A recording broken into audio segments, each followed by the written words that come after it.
Bab 1112. Nama, Reruntuhan Suci Penulis, Cendong. Plus mematikan mengatur ulang. Seberapa besar itu? Mendengar kata-kata ini, orang-orang yang berlutut di tanah meneteskan keringat dingin di dahi mereka. Dia merasa bahwa para master di aula pencerahan ini terlalu tenang, mungkin mereka telah stabil di gereja umum terlalu lama. Dia memegang kristal ingatan di tangannya dan gemetar. Baiklah, apa yang terjadi? Apakah benar-benar terjadi kecelakaan? Raja Dewa membuka mulutnya lagi dan diam-diam mengambil kristal ingatan itu sambil berbicara. Pada saat yang sama, wajahnya masih sangat datar dan berkata, bahkan jika Long Yu tidak bisa keluar dari bayangan yang ditembakkan oleh Dai, itu bukan masalah besar. Biarkan dia kembali dan aku akan mengajarinya beberapa cara untuk menghindari anak panah. Tetap saja kalimat itu, sungguh masalah besar.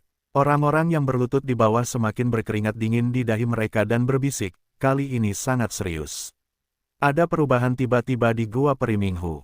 Benarkah? Raja Dewa ingin mengatakan bahwa dia harus tenang dan tenang jika terjadi masalah. Jika ada yang perlu dikhawatirkan, dia harus tidak takut pada orang-orang di seluruh dunia dengan satu denyut Taiwu. Mereka yakin akan hal ini, karena ahli bela diri Taiwu Tianzun kemungkinan besar masih hidup. Dia dikenal sebagai orang gila bela diri. Dia tak terkalahkan di tahun-tahun prasejarah. Namun, kata-kata di balik Raja Dewa tidak mengatakan apa-apa. Wajahnya telah berubah. Itu sangat jelek. Dia tidak bisa mempercayai matanya. Ada banyak Raja Dewa di aula pencerahan. Mereka adalah tingkat tinggi Taiwu dan kekuatan tempur tingkat tinggi yang paling kuat. Beberapa adalah murid Taiwu sendiri. Mereka duduk diam dan diam satu persatu. Beberapa orang bahkan menutup mata mereka, seperti patung batu. Kuil itu dipenuhi dengan kekacauan dan pemandangannya sedikit samar-samar. Apakah Long Yu dirasuki? Raja Dewa lainnya berbicara. Raja Dewa lainnya membuka matanya dan menembakkan dua cahaya perak yang mengerikan di kabut yang kacau, tetapi dia sama sekali tidak bermartabat. Dia bercanda, hal besar apa? Pergi, bunuh Gua Peri Danau Xiangming. Sebelumnya, Raja Dewa berteriak. Wajahnya hijau karena terkejut dan marah. Dia berdiri dan tidak bisa melanjutkan. Bisakah dia mengatakan sesuatu lagi? Mereka semua memanggil. Kemudian, dia tiba-tiba terbangun dan berkata, sepertinya, kita perlu melapor kepada Kaisar. Pada saat ini, ada banyak Raja Dewa di aula pencerahan. Pada saat ini, mereka tercengang oleh kata-katanya. Apakah Anda perlu mengganggu guru surgawi Taiwu? Peristiwa besar apa yang terjadi? Perlu dicatat bahwa ada seorang penyembah di kuil pencerahan. Dia adalah dewa setengah langkah. Apakah tidak cukup baginya untuk duduk di kota? Raja Dewa mengaktifkan kristal memori dan menunjukkannya kepada semua orang. Untuk sementara waktu, kuil itu sunyi. Semua orang melihat tragedi Long Yu. Apakah hampir terbunuh? Dengan hati-hati, dia melarikan diri dari istana bawah tanah. Dia berdarah di sekujur tubuhnya. Ada banyak lubang panah. Bahkan mata dan tulang depannya telah tertusuk, yang sedikit menakutkan. Bagaimana mungkin? Itu adalah Gua Peri Minghu, beranikah seseorang memanggil pintu? Apakah Anda yakin bahwa Taiwu Tianzun telah diberitahu dan telah melewati bea cukai? Orang-orang di Paradise Morning Post bertanya karena mereka merasa berita itu terlalu tiba-tiba. Bahkan, orang-orang di beberapa surat kabar terlaris lainnya juga bingung. Secara wajar, Qingzu relatif tenang. Perebutan hegemoni tiga garis tidak benar-benar memengaruhi di sini. Ada orang-orang gila Wu di belakang Taiwu, beberapa di antaranya mengandalkan diri mereka sendiri. Saya bersumpah, sesuatu benar-benar terjadi. Saya mendengar lonceng di luar altar umum Uratna di Taiwu. Itu pasti pintu keluar Kaisar dan lonceng kematian.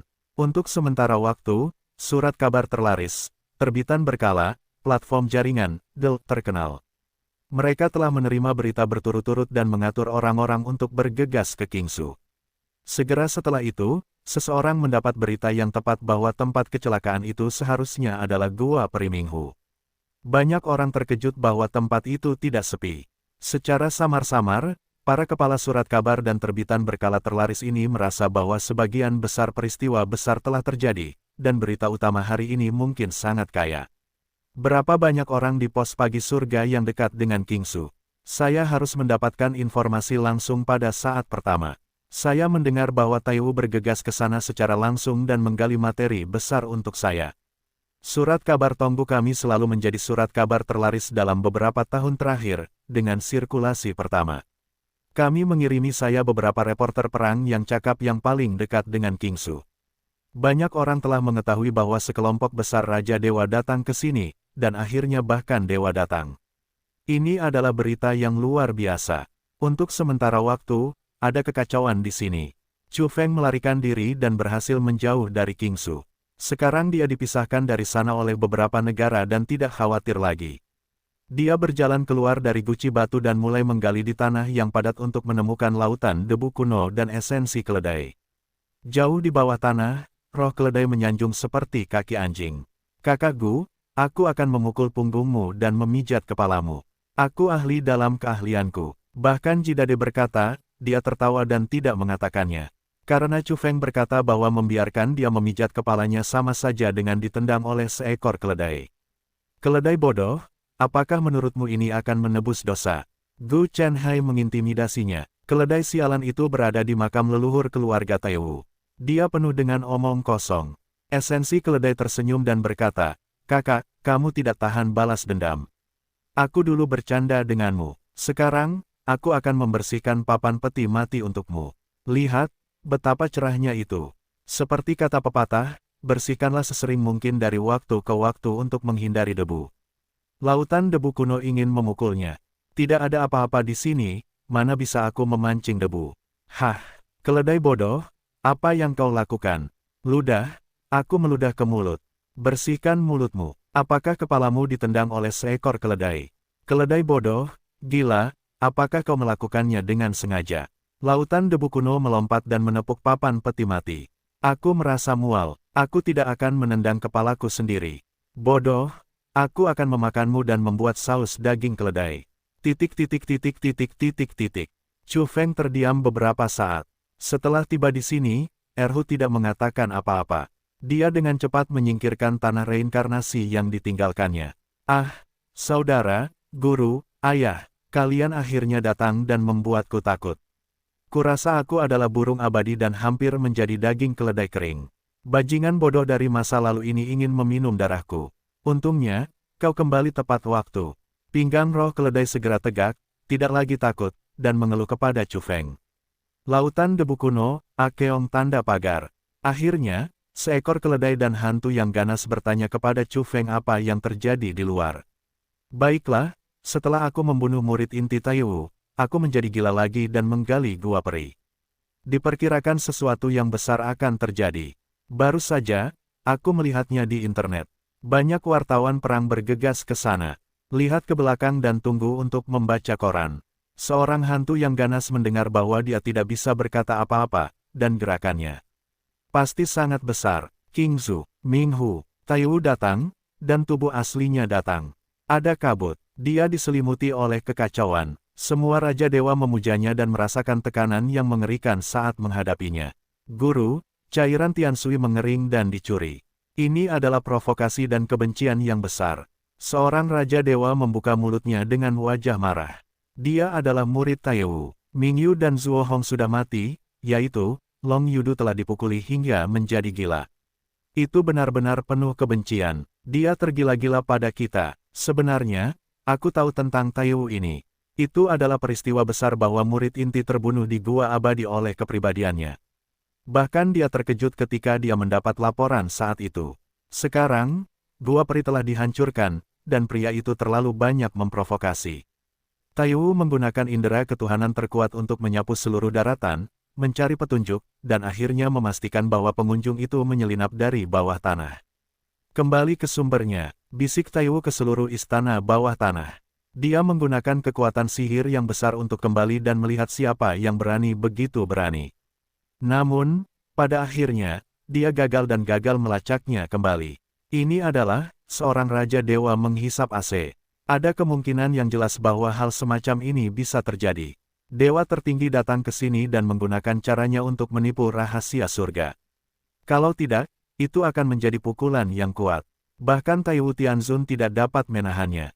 Ini cukup mengerikan, bahkan jika sekuat Taiwu, tidak ada petunjuk lagi. Bawa Long Yu, perintah Taiwu. Long Yu gila sekarang. Dia benar-benar sengsara, matanya berdarah dan gila. Dia hampir ditinggalkan. Setidaknya dia adalah seorang ahli dalam 100 teratas dalam daftar dewa. Saat ini, jangan gunakan Taiwu untuk melakukannya sendiri. Seorang Raja Dewa sudah menjelajahi pengetahuan ilahi tentang lautnya. Lihat siapa yang menyakitinya. Namun, hasilnya sangat mengejutkan. Dalam ingatan Long Yu yang gila, dia melihat anak panah beterbangan satu persatu, cahaya keemasan memenuhi langit, semuanya melesat ke arahnya. Dewa pertama di dunia, Raja Dewa terkejut dan tidak percaya. Bahkan jika istana Dai gila, mereka tidak akan melakukan hal seperti itu. Taiwu mengerutkan kening dan menyelidikinya sendiri. Hasilnya, dia tidak menemukan sesuatu yang istimewa dalam ingatan Long Yu dan tidak melihat jejak musuh. Suasananya serius dan tegang. Ada banyak orang di luar gua peri, banyak dari mereka adalah reporter perang, 3 garis berjuang untuk hegemoni, mereka mengikuti di garis depan dan berjalan di garis depan lapangan.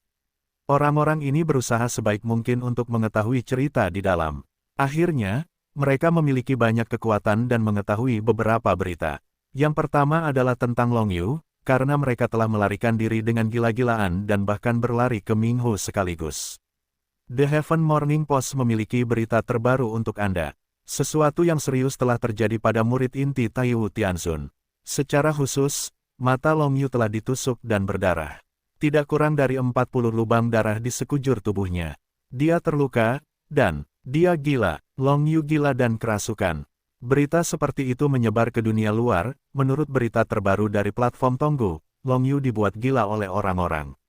Seseorang menyerangnya, yang menyebabkan kebingungannya. Sulit untuk memulihkan pikirannya untuk sementara waktu. Harus dikatakan bahwa surat kabar dan platform terlaris ini memiliki lebih dari satu cara, berpengetahuan luas dan menguasai banyak sumber daya. Raja Dewa Taiwu telah memblokir berita di sini, tetapi dia dicongkel dengan cara yang tidak diketahui. Dia mengetahuinya pada saat pertama, tambahan, tajuk utama surat kabar darah hitam telah diterbitkan. Berita terbaru menunjukkan bahwa 2 murid inti Taiwu telah meninggal, 1 menjadi gila, dan 2 tamu terhormat telah terbunuh. Berita-berita ini telah tersebar satu demi satu, menyebabkan banyak daerah menjadi gempar. Bagaimana mungkin semua murid inti terbunuh? Siapa yang ingin mengikuti Taiwu adalah masalah yang sangat berat dan mengerikan. Orang-orang menggali lebih jauh dan ingin memecahkan misteri itu. Mereka semua ingin tahu siapa yang melakukannya. Segera setelah itu, Paradise Morning Post mengungkapkan bahwa Taiwu melesat ke langit dan menghilang. Arahnya adalah pergi ke tempat lain, Yusan. Banyak orang tahu bahwa makam leluhur keluarganya ada di sana, dan kekasih tahunya dimakamkan di sana. Mengapa Taiwu Tianzun meninggalkan gua abadi Minghu dengan tergesa-gesa dan berlari ke Yusan? Apakah akan ada acara besar di sana? Beberapa orang bertanya-tanya. Sebenarnya, Taiwu gelisah. Dia selalu merasa ada sesuatu yang memanggilnya. Akhirnya, dia harus memastikan sesuatu. Sangat jauh, melintasi banyak negara bagian, Chu Feng bertanya kepada Gu Chenhai apakah dia telah memindahkan jenazah Nyonya Taiwu. Dia memperkirakan bahwa begitu Taiwu Tianzun masuk dan menemukan bahwa situasi di sana mungkin gila sungguh canggung mendengarnya. Gu Chenhai langsung menepuk papan peti mati. Dia benar-benar ingin keluar dan memperbaiki bocah itu. Lao Gu, kamu bermata sipit tetapi tidak berbicara. Ternyata kamu pendiam. Kamu benar-benar hantu dengan semangat yang besar. Kamu berani berhubungan dengan istri Taiwu. Benar saja, esensi keledai tidak bisa mengeluarkan gading, jadi dia berlari mencari orang di sini.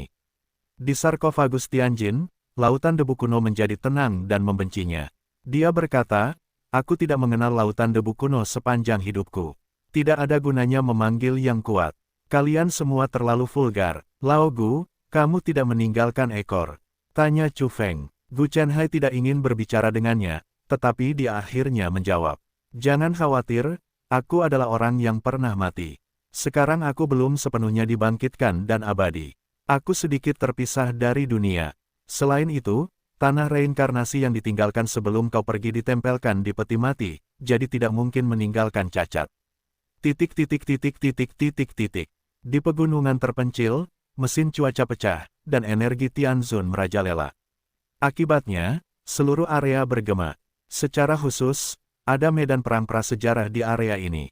Untuk sementara waktu, angin yin melolong, hantu menangis dan dewa menangis, hujan darah turun di langit, dan angin puyuh kuning menutup telinga, dan seluruh dunia kehilangan warnanya.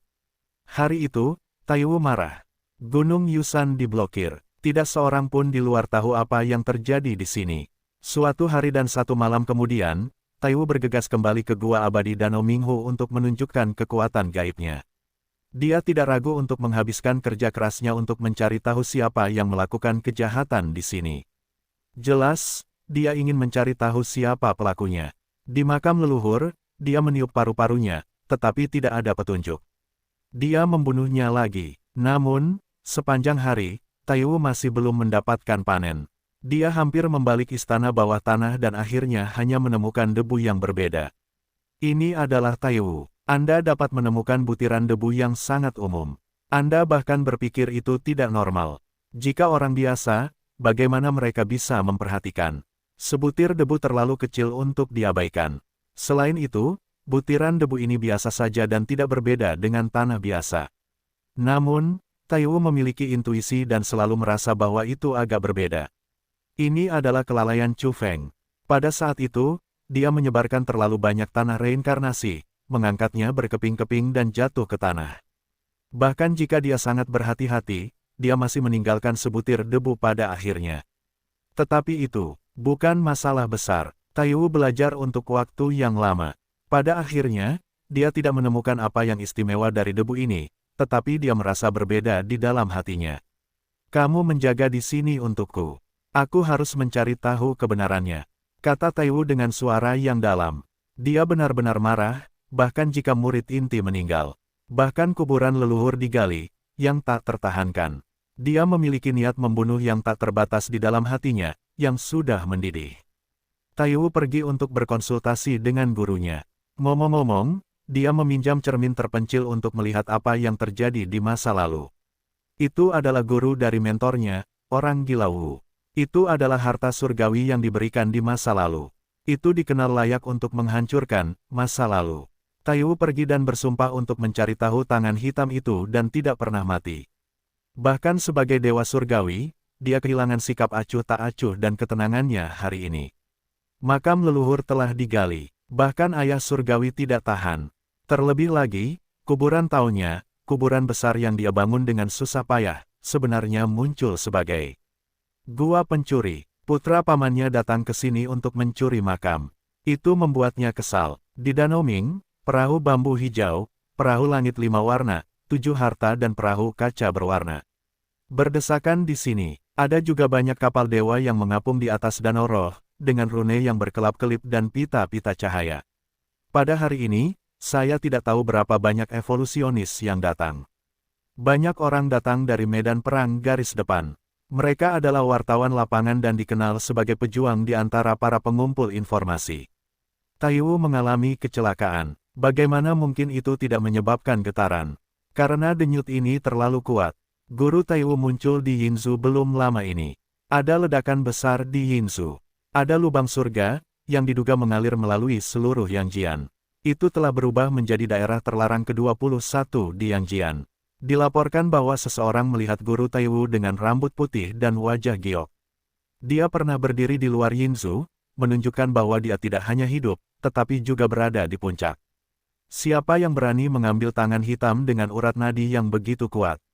Oleh karena itu, kekuatan di balik surat kabar dan majalah terlaris telah mengirim orang, dan banyak orang dari keluarga evolusi yang kuat itu telah datang untuk mengumpulkan intelijen. Melalui berita terbaru, Gua Peri Danau Ming telah menjadi tanah tandus.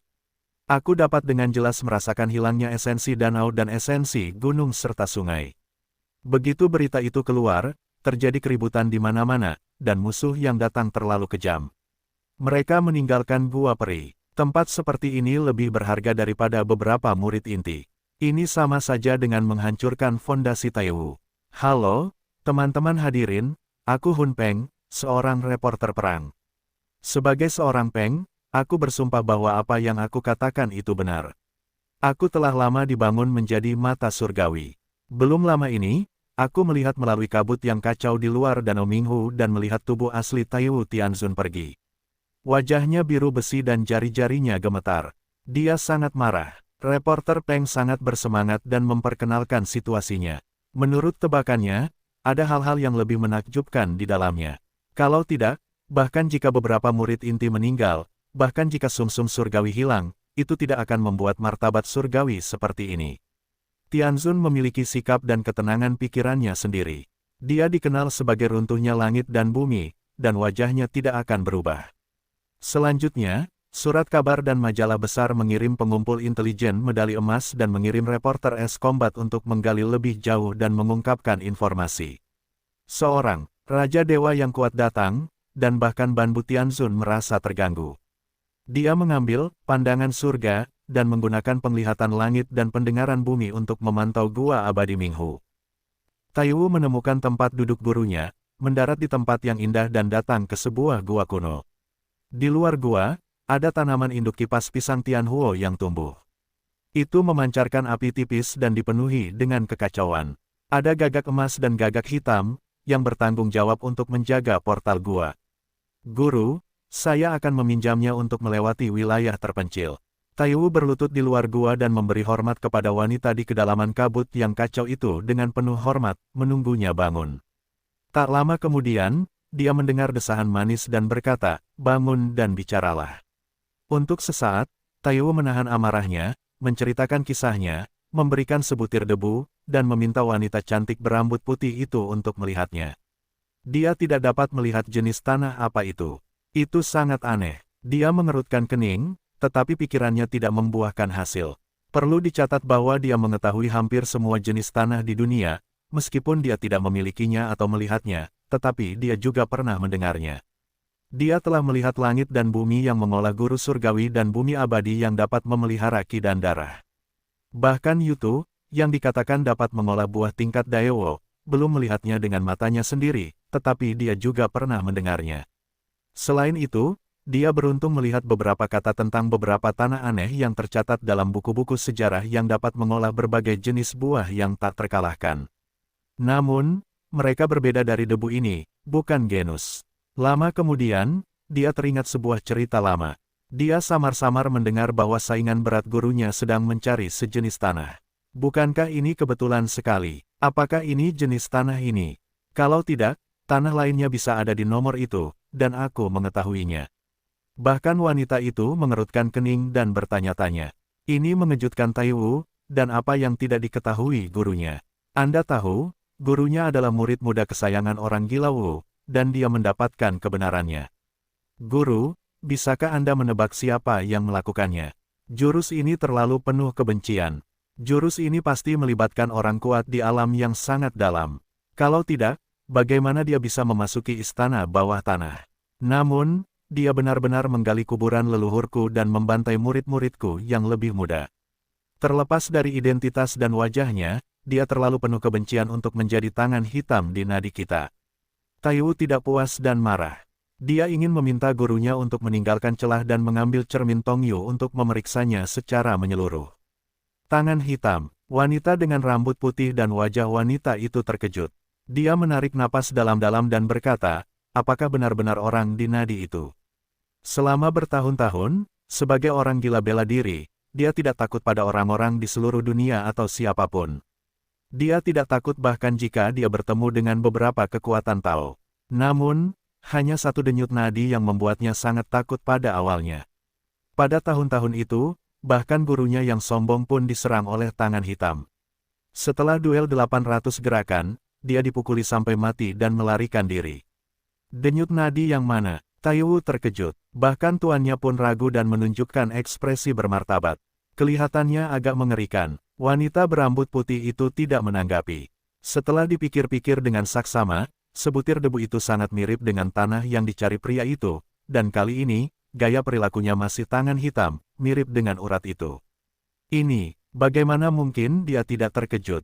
Di daerah Danau Ming, wartawan dari seluruh negeri menggali dan segala macam pengungkapan pun keluar. Disimpulkan bahwa Mingyu dan Zuo Hong dibunuh oleh iblis evolusi pada tingkat yang sama. Beberapa orang senang, beberapa marah, beberapa bertepuk tangan, beberapa mengutuk. San Xiu, yang berseteru dengan Taiwu, dan beberapa ortodoksi yang sangat kuat mengungkapkan pandangan mereka satu demi satu. Terutama pada saat ini, beberapa iblis kecil berbicara, yang sangat menarik. Mereka berturut-turut menyatakan tanggung jawab mereka atas insiden itu. Selain itu, dalam prosesnya, seseorang bernama Chu Feng berkomentar dengan gembira, mengatakan bahwa dia sepenuhnya bertanggung jawab atas insiden itu. Di mana-mana, orang-orang tercengang dan terkejut. Tentu saja, para penguasa surgawi yang relevan hampir mematahkan janggut mereka. Mereka ingin menendang iblis mereka sendiri hingga mati, menambah kekacauan, dan menemukan rasa eksistensi. Mereka benar-benar ingin menghancurkan mereka satu persatu. Mader, kelinci kecil, apakah kau melihat tren umumnya? Bahkan jika itu adalah musuh yang mati, itu tidak akan berakhir saat ini. Aku malu. Kenyataannya, aku dalam kondisi yang buruk karena beberapa hal dan begadang. Ada beberapa pembaruan, aku akan segera memperbaikinya dari awal hingga akhir. Chu Feng tidak pernah mengatakan bahwa dia bertanggung jawab. Tubuh aslinya ada di internet. Dia tercengang ketika melihat berita itu. Dia ingin mengatakan bahwa tuan kecil di sini, MMP, tidak pernah mengatakan bahwa dia bertanggung jawab atas insiden itu. Bajingan mana yang berpura-pura, agak tidak adil. Bagaimana dia bisa menyatakan posisinya dan mengambil pekerjaan kotor ini pada dirinya sendiri? Siapa, pria tidak bermoral dan perokok mana yang menanam dan menjebakku dengan begitu salah? Dia marah. Esensi keledai itu melirik dan berkata, tarik ke bawah dengan cepat. Kamu melakukannya. Keluhan apa yang kamu miliki? Ini adalah kebenaran. Gu Chenhai mengangguk setuju dan setuju. Chu Feng tidak bisa berkata-kata. Meskipun dia menggali kuburan Tai Wuzu dan membunuh murid-murid intinya, dia tidak berdiri dan menyatakan dirinya. Saat ini adalah waktu evolusi dalam kegelapan dan menunggu kebangkitan. Siapa yang akan meledak bahwa dia telah datang ke matahari? Akhirnya, Chu Feng marah dan berkata, tidak peduli apakah aku melakukannya atau tidak, ada bajingan yang benar-benar membuatku merasa sangat bersalah. Aku ingin berbicara dengannya dan jangan biarkan aku tahu siapa dia. Kalau tidak, ahli geologi paling berbakat di dunia akan membuatnya mengerti mengapa bunga-bunga itu begitu merah dan mengapa ada begitu banyak lubang curian di kuburan leluhur mereka. Setelah kebakaran itu, dia memikirkannya dengan saksama. Dia merasa bahwa itu pasti musuh Taiwu. Dia memblokir denyut nadi atas nama Chu Feng dengan sengaja. Dalam beberapa tahun terakhir, banyak orang di seluruh Yangjian tahu nama Chu Feng. Karena keluarga Chu terlalu ganas, sejumlah besar bakat telah muncul. Paman saya adalah Chu Feng dan saudara laki-laki saya adalah Chu Feng. Itu hanya satu gelombang demi satu. Dilaporkan bahwa itu ditulis oleh seseorang di dunia bawah. Tidak hanya Chu Feng yang berpikir, tetapi juga yang lainnya tidak bisa berkata-kata. Dia merasa bahwa seseorang dengan sengaja memblokir Taiwu. Tentu saja, iblis lainnya membuat banyak keributan. Mereka terlalu gelisah. Mereka pikir itu adalah hal yang benar untuk dilakukan, yang menunjukkan bahwa Yu dan Zuo Hong lemah. Apa kisah nyata Taiwu? Aku menguasai makna mendalam dari tinju Mopan. Itu terlalu sia-sia. Aku akan mati dengan satu jari. Sayangnya, sangat mengecewakan bahwa denyut nadi Taiwu telah ditinggalkan. Xiao Sheng mengunjungi Minghu pada malam hari, memenggal yang disebut Tian Jiao dan pergi dengan tenang. Denyut nadi ini rentan. Setelah kata-kata semacam ini keluar, itu langsung mengarah ke mereka dipotong. Jangan khawatir tentang apakah orang-orang di luar mempercayainya atau tidak. Bagaimanapun, suara itu keluar, dan para leluhur dari keluarga masing-masing terganggu. Mereka meraih kerah mereka dan memukuli mereka hingga gemuk untuk pertama kalinya. Anak mati, apa yang bisa kita lakukan di air berlumpur ini? Jika kamu ingin memasuki gua abadi, setidaknya kamu harus melampaui keberadaan Raja Dewa dan memimpin tim. Kamu terlalu sombong. Apakah kamu bermaksud memberitahu orang luar bahwa aku melakukannya sendiri? Terlebih lagi, anak mati kamu tahu kentut. Makam leluhur keluarga Taiwu telah digali. Sekarang dia bermata merah dan tidak dapat menemukan pembunuhnya. Apa moncongnya untukmu? Ah, sakitnya sampai mati. Biarkan para leluhur tenang. Aku segera mengumumkan bahwa aku tidak akan bertanggung jawab atas kejadian ini. Itu tidak ada hubungannya dengan kita. Singkatnya, beberapa iblis dipukuli dengan parah oleh para leluhur mereka. Mereka menangis untuk orang tua mereka. Akhirnya, mereka berdiri sambil menangis untuk mengklarifikasi bahwa mereka benar-benar tidak melakukannya. Di luar, naik turun, berisik, segala macam kekacauan. Beberapa orang kuat sudah mengetahui kebenaran dari gunung terpencil itu. Makam leluhur keluarga Taiwu telah digali, yang benar-benar mengejutkan. Secara khusus, diketahui bahwa ada lubang pencurian yang sangat ceroboh di makam pasangan Tao yang bertekad untuk menghidupkan kembali Taiwu dan ingin membudidayakan mayat Jiu Tianyin, yang membuat para evolusionis benar-benar bodoh dan mata mereka panas. Pada titik ini, beberapa orang akhirnya mengerti mengapa Taiwu begitu marah sehingga dia ingin menjungkirbalikkan gunung dan sungai dan mencari tahu pelakunya. Ini sama sekali bukan tentang kematian beberapa murid inti. Ini tentang gerakan keluarga dan wajahnya. Ini hanya tamparan besar di wajah. Ini terlalu kejam. Bahkan makam leluhur kaisar telah dicuri. Ini benar-benar publisitas dan sombong. Tuan yang melakukan tindakan itu benar-benar cukup kejam. Ini tidak hanya cukup kejam. Aku terlalu kuat. Aku bahkan bisa mengatakan bahwa aku dalam kekacauan dan gila. Beberapa orang sedikit bersimpati pada Taiwu. Lawan macam apa yang mereka provokasi. Itu membuatnya tidak bisa berdiri dan menamparkan wajahnya. Itu seperti, cukup dan cukup. Saat ini, Taiwu berada di Gua Bajiao, meminta nasihat gurunya dan mempelajari debu bersama. Awalnya, ia mengira bahwa ini adalah tanah yang dapat menumbuhkan semacam buah, semi pamungkas, tetapi ditolak setelah gurunya menjelaskannya. Tanah hiu dapat menumbuhkan tanaman induk serbuk sari yang dibutuhkan untuk evolusi ke tingkat Daewo. Jenis tanah ini terlalu langka, dan bahkan jika sejumlah tanaman induk penelitian dibesarkan dan serbuk sari kuno dan modern lahir, mungkin tidak dapat menumbuhkan makhluk kelas Daewo. Jalan ini selalu menjadi jalan pintas yang sempit. Yang disebut kehidupan juga perlu mengubah dirinya menjadi monster yang mengerikan, yang seringkali tak terkatakan, dan makhluk tingkat Daewo selalu berbeda. Bukan daging jiwa yang dicari Li Heishu, atau tanah yang dibutuhkan oleh salah satu dari beberapa buah tak terkalahkan yang sangat populer dan sudah lama tidak terlihat. Itulah kata-kata wanita berambut putih itu.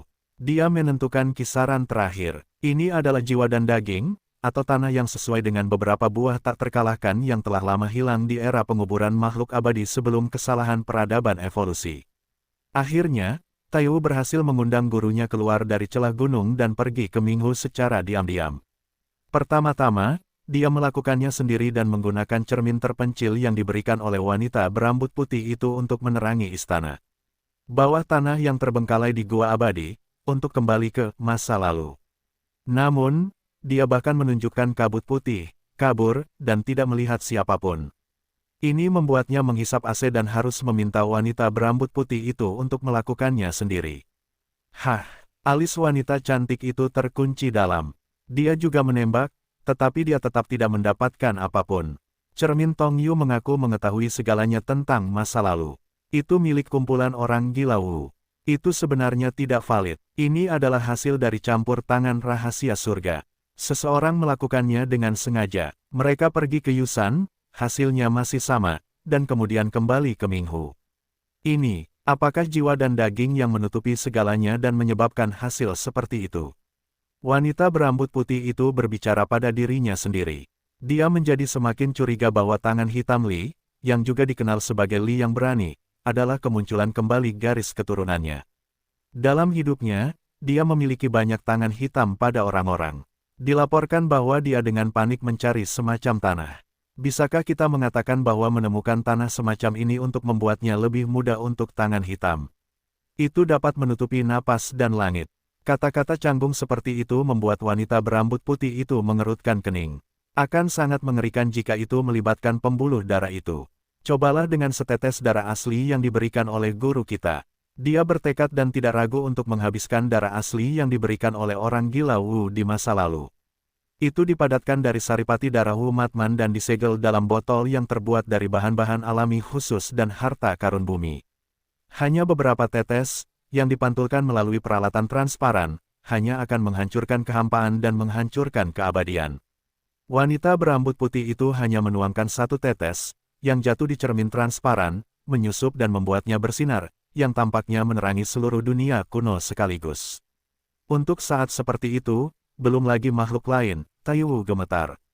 Di hadapan setetes darah itu, dia memiliki rasa kagum dari jiwanya dan ingin menyembah.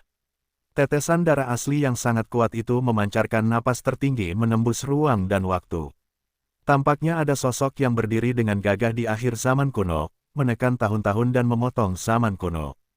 Taiwu tahu bahwa itu pastilah ahli bela diri yang belum pernah dilihatnya sebelumnya.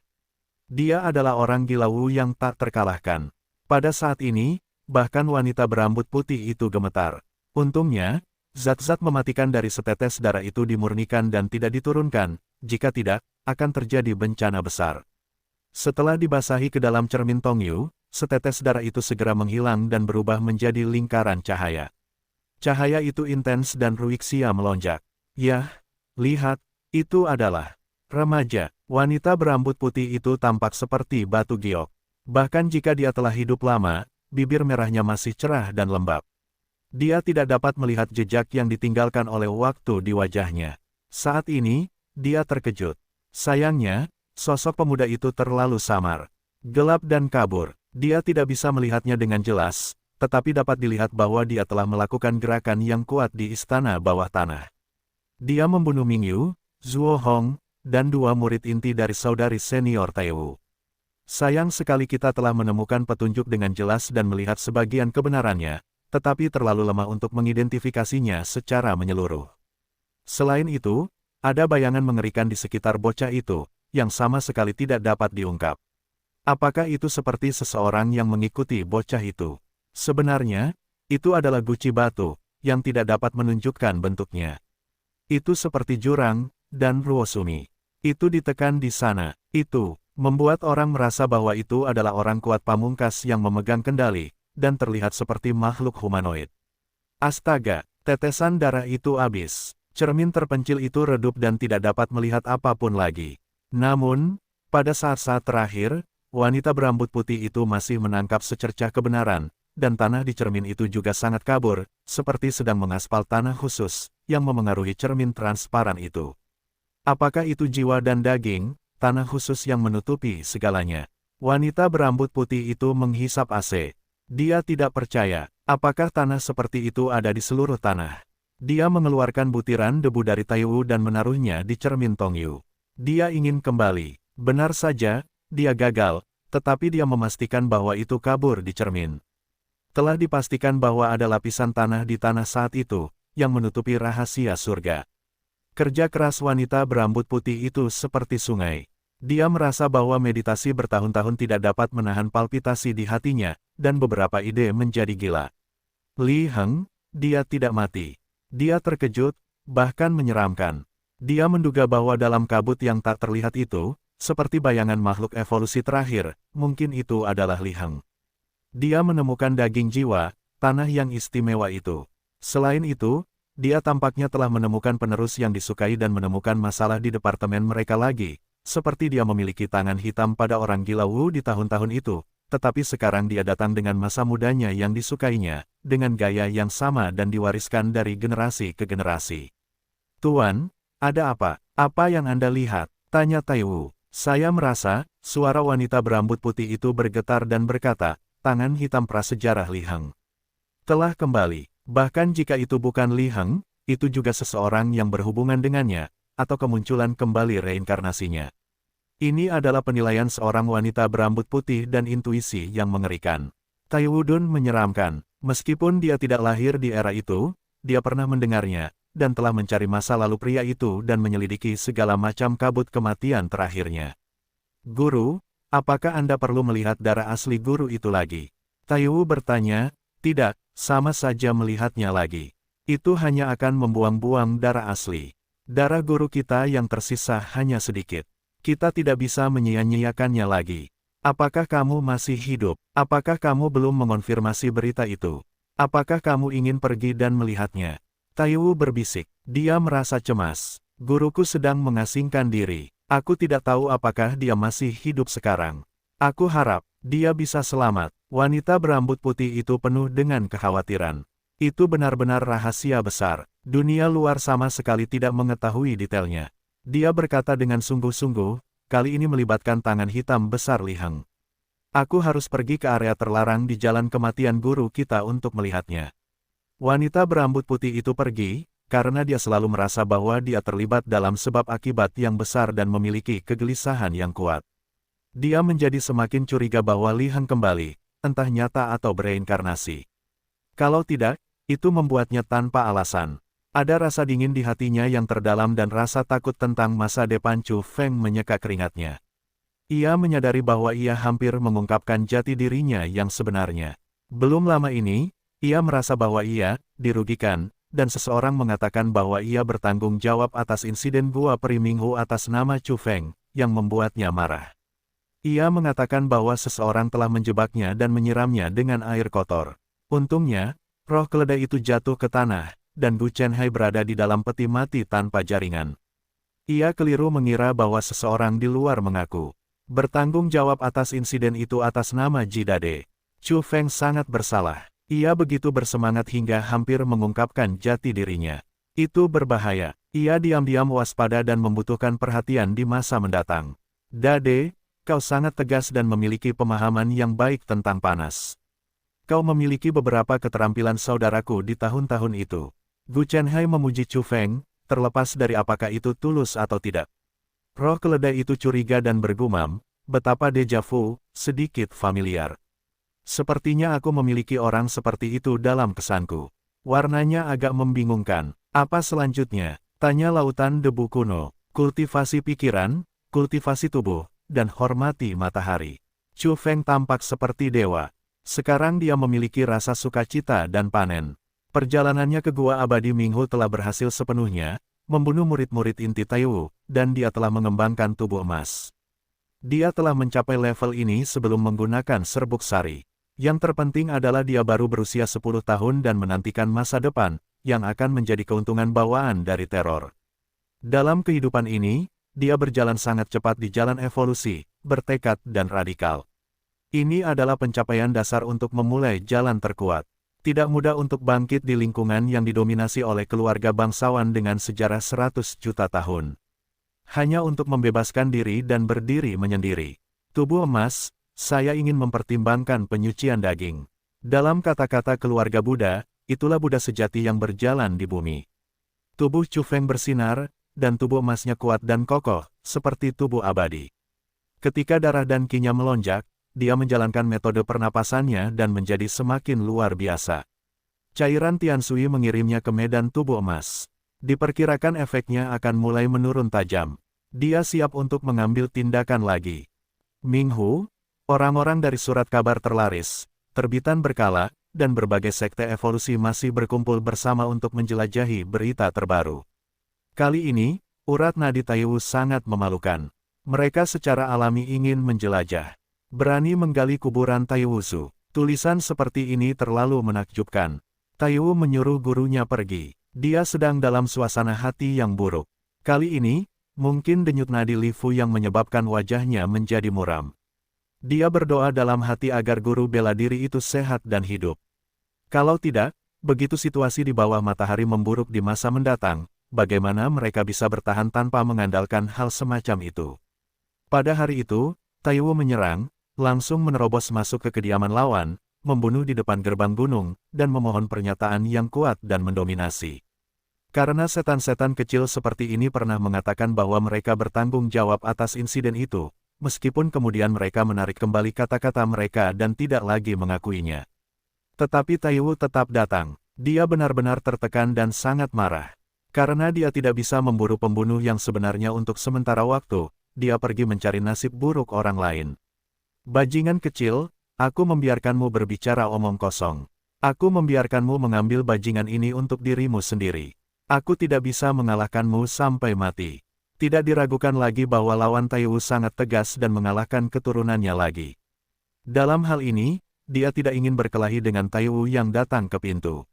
Leluhur tua, aku salah. Aku tidak berani bertanggung jawab lagi. Makam leluhur dan murid inti keluarga Taiwu tidak ada hubungannya denganku. Menangis. Taiwu sangat marah sehingga dia mengunjungi dua gerbang gunung dan tidak ragu untuk melakukan gerakan yang kuat untuk menghancurkan area pinggiran kuil Tao yang berseberangan, tetapi dia tidak memanfaatkannya, terutama ketika dia mendengar kata-kata anak kecil itu dan menggali kuburan leluhurnya. Dia sangat marah sehingga dia tidak dapat menemukan seseorang untuk mengekspor amarahnya. Itu benar-benar penuh kebencian. Akhirnya, dia menggertakkan giginya dan menawarkan hadiah untuk menguraikan garis besar tubuh seorang remaja. Tingginya mirip dengan yang tercermin di cermin Tongyu. Sayangnya, tidak ada wajah yang sebenarnya. Taiwu keluar, bahkan jika itu denyut nadi Li Fu. Bagaimanapun, kedua belah pihak ditakdirkan untuk berada di pihak yang benar. Sebaliknya, lebih baik menemukan informasi yang berharga terlebih dahulu. Khususnya, dia tidak begitu percaya bahwa itu adalah kembalinya Li Fu. Untuk sementara waktu, ada keributan di seluruh Yangjian, dan banyak orang terkejut. Karena, menurut hadiah yang dirilis oleh Taiwu dan beberapa berita yang diberikan, kematian murid intinya benar-benar terkait dengan seorang remaja. Pada hari-hari awal, orang-orang hanya berspekulasi dan menyimpulkan, tetapi sekarang telah dikonfirmasi. Tidak ada keraguan bahwa Taiwu telah menemukan sesuatu. Sekarang sudah terbuka, saya berharap orang-orang di luar dapat membantu dan lebih jauh mengunci pembunuh yang sebenarnya. Siapa yang dapat menghancurkan pewaris inti Taiwu, dan mengambil inisiatif untuk membunuh mereka di gua abadi mereka. Keberaniannya luar biasa, jangan pikirkan itu pasti jaringan yang sangat mengerikan. Kalau tidak, beraninya kau melakukan hal itu. Yang terpenting adalah pemuda itu membunuh jenius inti Taiwu dan memperkirakan bahwa dia sangat kuat di antara rekan-rekannya. Pada hari yang sama, meskipun Chu Feng lahir, seluruh dunia membicarakan tentang kehebatan penembak itu dan mengira bahwa seorang master muda papan atas tanpa persaingan di level yang sama muncul. Ada diskusi panas di mana-mana. Seharusnya tidak banyak remaja dengan cara ini. Karena itu benar-benar melibatkan seorang remaja, cakupannya sangat berkurang. Saya pikir keturunan Buddha, Heng dan Li memiliki kemampuan ini, tetapi apakah mereka perlu melakukannya? Bukankah itu Lan Lin? Ini adalah pemuda misterius dengan pelindung yang kuat dan bakat yang tak tertandingi. Dikatakan bahwa dia harus menjadi suci dalam daging sebelum bersentuhan dengan serbuk sari. Mungkinkah itu gadis dari keluarga Heng? Pada usia 12 atau 13 tahun, dia telah melakukan debut rahasia dan dikenal sebagai darah terkuat keluarga dalam 100.000 tahun. Orang-orang membicarakannya satu demi satu, dan para reporter perang serta orang-orang dari Sekte Evolusi Utama yang menanyakan berita itu mengundurkan diri dari Minghu. Sebelum pergi, Taiwu membuat pengecualian dan menempatkan mereka di istana bawah tanah untuk observasi. Abu manusia Mingyu, Zuo Hong, dan yang lainnya masih ada di sana, menimbulkan sensasi. Penembak itu benar-benar dingin dan lugas. Pada hari yang sama, surat kabar dan majalah terlaris di Yangjian melaporkan segala macam spekulasi dan diskusi hangat. Semua orang mengatakan bahwa mereka tidak akan menjadi selebriti di Yangjian, tetapi kami pikir orang-orang muda yang mengambil gambar itu adalah anak-anak dari keluarga paling berkuasa di Yangjian. Kali ini hanya untuk pengalaman dan ujian kecil. Kami punya alasan untuk meragukan identitas mereka. Saat ini, kami telah mengunci 8 sasaran. Beberapa surat kabar benar-benar berani mengatakan apapun. Mereka cukup percaya diri. Misalnya, surat kabar Tongbu secara langsung mencantumkan 8 remaja, termasuk pria dan wanita. Dikatakan juga bahwa 8 benih paling kuat di Zongyang. Di antara para remaja itu, mereka cukup untuk mewakili suara terkuat dari beberapa keluarga kuat dalam puluhan ribu tahun. Paradise Morning Post adalah cara baru, sangat berani, dengan perspektif yang sangat khusus dalam mempertimbangkan masalah, dan melakukan laporan alternatif. Spekulasi semua orang terlalu konformis, yang tampak menggelikan bagi kita, tidak ada yang baru dan tidak berharga. Sekarang, mari kita ungkap kebenarannya. Anak laki-laki itu adalah Chu Feng. Ketika Chu Feng sendiri melihat Heaven Morning Post dengan sirkulasi yang luar biasa, jari-jarinya gemetar. Ini bisa dilakukan. Dia menguncinya secara langsung. Di antara orang-orang muda, siapa yang memiliki perseteruan besar dengan Taiwu Tianzun, siapa yang akan mencabik-cabik wajahnya dan menggali kuburan leluhurnya, dan siapa yang akan melakukan hal-hal ini dengan risiko kutukan universal. Chu Feng, dia bereinkarnasi dan datang ke matahari. Tepat sekali untuk menghitung waktu. Chu Feng sedikit terkejut. Koran itu benar-benar berani berpikir bahwa meskipun dicurigai sengaja berinovasi, apa yang dikatakannya tidak sepenuhnya tidak masuk akal. Kalian semua salah. Dilihat dari data besar, telah ada urat nadi yang sangat sukses dan kuat selama berabad-abad. Saya paling menyukai tangan hitam semacam ini. Terutama, urat nadi ini juga memiliki tangan hitam pada orang Gila Wu, leluhur urat nadi Taiwu. Ada banyak asal-usul antara kedua urat nadi ini. Kami percaya bahwa penembak itu memiliki gaya Li pada tahun itu. Ini adalah pesan di koran darah hitam. Saya harus mengatakan bahwa surat kabar dan platform di Yangjian ini berani berpikir. Demi menarik perhatian, berbagai macam ide bermunculan, tetapi beberapa di antaranya benar-benar mendekati kebenaran, yang membuat Chu Feng menyeka keringat dingin. Namun, ia segera berhenti memperhatikan semua ini, tetapi menatap roh keledai dan tertarik padanya. Gu Chenhai berkata, apa yang terjadi pada keledai ini? Sepertinya ada semacam sihir. Lihatlah, matanya lurus, linglung, dan matanya kendur dan tumpul. Sebenarnya, Chu Feng juga memperhatikan bahwa kata-kata dari esensi keledai itu aneh, dan beberapa membuat hatinya bergetar. Jidade, gayamu hari ini membuatku merasa familiar dan selalu merasa seperti teman lamaku, tetapi, mengapa aku tidak dapat mengingatnya? Roh keledai itu berbicara sendiri, berteriak sakit kepala. Ia mengangkat kuku keledai, menutupi pelipisnya dan berkata, sakit. Aku selalu merasa otakku ditutupi oleh lapisan kertas. Sekarang akan ditusuk. Lao Gu, bagaimana situasinya? Chu Feng benar-benar curiga dan memiliki beberapa spekulasi. Lautan Debu Kuno juga terkejut. Setelah mengamati dengan saksama, ia menelan ludahnya dan berkata, ini sepertinya mengingat kehidupan sebelumnya. Ini sangat langka. Aku merasa bahwa ini adalah makhluk tak terduga yang sedang dalam perjalanan reinkarnasi. Seharusnya ia terlahir dengan ingatan. Kemudian, ia bersemangat dan berkata, terlalu berharga untuk menangkap seorang reinkarnator. Mungkin ada masa depan yang hebat di kehidupan sebelumnya. Kebajikan yang hebat, hentikan dengan cepat. Kita akan menyiksanya dengan kejam nanti, dan mungkin akan ada panen yang hebat. Hati Chu Feng terkejut dan matanya penuh dengan kekuatan. Ia sedikit bersemangat, tetapi ia menahan diri dan berkata, itu hanya seekor keledai. Apa yang mungkin ada? Haruskah itu menjadi keledai di kehidupan sebelumnya? Gu Chenhai berkata, omong kosong, sekali bereinkarnasi, sulit untuk mengendalikan ras reinkarnasi. Bahkan jika itu adalah peri di kehidupan sebelumnya, itu mungkin bereinkarnasi menjadi hewan dan burung di kehidupan berikutnya. Boom! Pada saat ini, kepala keledai yang halus itu bersinar, seperti memecahkan beberapa penghalang misterius. Seluruh tubuhnya terkejut. Ia berteriak, aku ingat, sial, aku. Kemudian, ia melihat ke bawah pada dirinya sendiri dan tidak dapat menerimanya. Ia berteriak, bagaimana aku menjadi seperti ini? Ini bukan aku yang asli. Untuk sesaat, Chu Feng bersemangat dan darahnya mendidih. Ia ingin berteriak keledai tua. Ia benar-benar seperti orang tua itu. Namun, mengapa ia mengatakan bahwa keledai ini bukan yang asli dan bahwa ia bukan keledai di kehidupan sebelumnya? Gu Chenhai tiba-tiba berteriak, kamu telah memecahkan teka-teki reinkarnasi. Cepat katakan siapa dirimu dan katakan rahasia hatimu. Jika tidak, kamu mungkin langsung lupa, dipukul kembali ke bentuk asli dan melupakan kehidupan sebelumnya. Katanya dengan sangat serius, bahkan Chu Feng pun terkejut. Namun, dia segera menyadari bahwa lelaki tua itu sengaja ingin menipu esensi keledai itu. Siapa aku? Aku tidak seperti ini sekarang, di tempat reinkarnasi terakhir, Qin Loyin, King Xi. Kata keledai Jing. Untuk sesaat, Chu Feng tertegun. Apakah itu? Qin Loyin. Dia begitu takut hingga dia hampir melompat. Lautan Debu Kuno terdiam terlebih dahulu, lalu peti mati itu berdetak kencang. Selanjutnya, dia tersentak dan hampir marah. Dia berkata, tidak mungkin.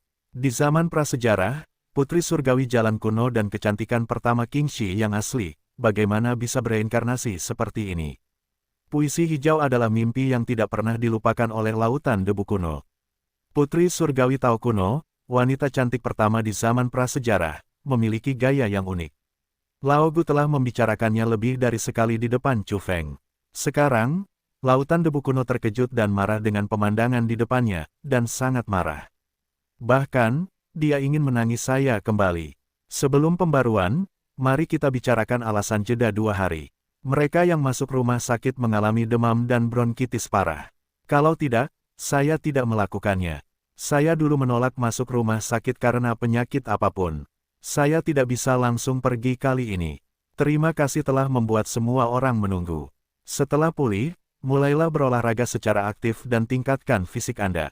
Jalan kuno mimpi telah hancur, dan leluhur dipaksa untuk membalikkan jalan reinkarnasi. Tetapi di hadapan orang gila Wu, saya masih tidak dapat kembali ke surga. Seluruh asrama terkubur dalam waktu. Saya, Dikirim ke reinkarnasi oleh leluhur dan kehilangan diri saya sendiri. Roh keledai itu seperti seorang pemimpi dengan wajah sedih. Chu Feng tertegun dan gemetar di sekujur tubuhnya. Sulit baginya untuk menerimanya. Gu Chenhai awalnya sangat marah, lalu berteriak. Sekarang dia mudah tersinggung dan cemas. Kemudian, dia benar-benar memiliki ribuan kata di dalam hatinya, tetapi mulutnya diam. Kemudian, dia serak dan berkata, saya ingin menangis. Peti mati itu bergetar dan lautan debu kuno itu marah. Dia tidak tahan. Dia tampak seperti membenci langit dan bumi. Dia sudah tahu bahwa esensi keledai itu laki-laki. Kemudian dia menggeram dengan lesu, mengirimkan bahasa prasejarah yang samar-samar yang sulit dipahami oleh orang biasa, di mana dia melampiaskan kemarahannya yang tak terbatas. Kamu adalah kecelakaan reinkarnasi, atau seorang wanita. Tidak peduli ras apa kamu, ada saatnya untuk mengolah tubuh dewasamu, tetapi sekarang, aku telah menunggu selama ribuan tahun dan ingin melihatmu lagi, tetapi... lautan debu kuno itu sangat terstimulasi. Dia sangat marah sehingga dia tercengang. Selain itu, hati Chu Feng juga dingin. Bagaimana situasinya? Qin Loyin dirampok. Setelah dia bereinkarnasi, dia berubah menjadi binatang seperti ini. Ini membuat Chu Feng kaku. Saat menghadapi esensi keledai, suasana hatinya terlalu rumit. Aku benar-benar tidak tahu harus berkata apa dan bagaimana menyapa. Dikatakan bahwa surga itu kejam, dan terkadang hampir kejam. Pada saat ini, pemandangan ini benar-benar menghina orang. Sekarang tampaknya hati surga tidak dapat diprediksi.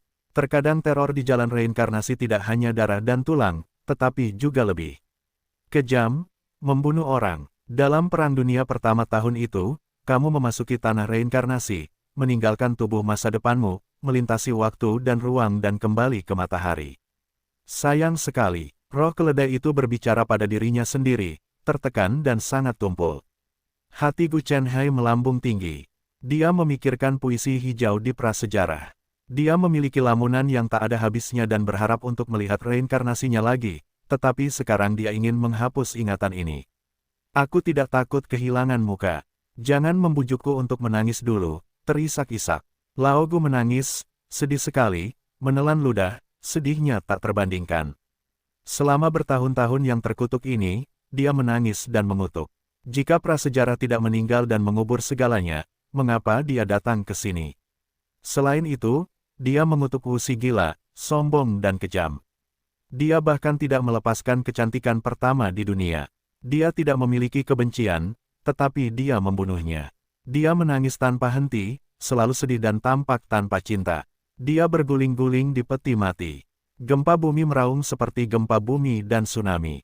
Chu Feng dalam suasana hati seperti itu.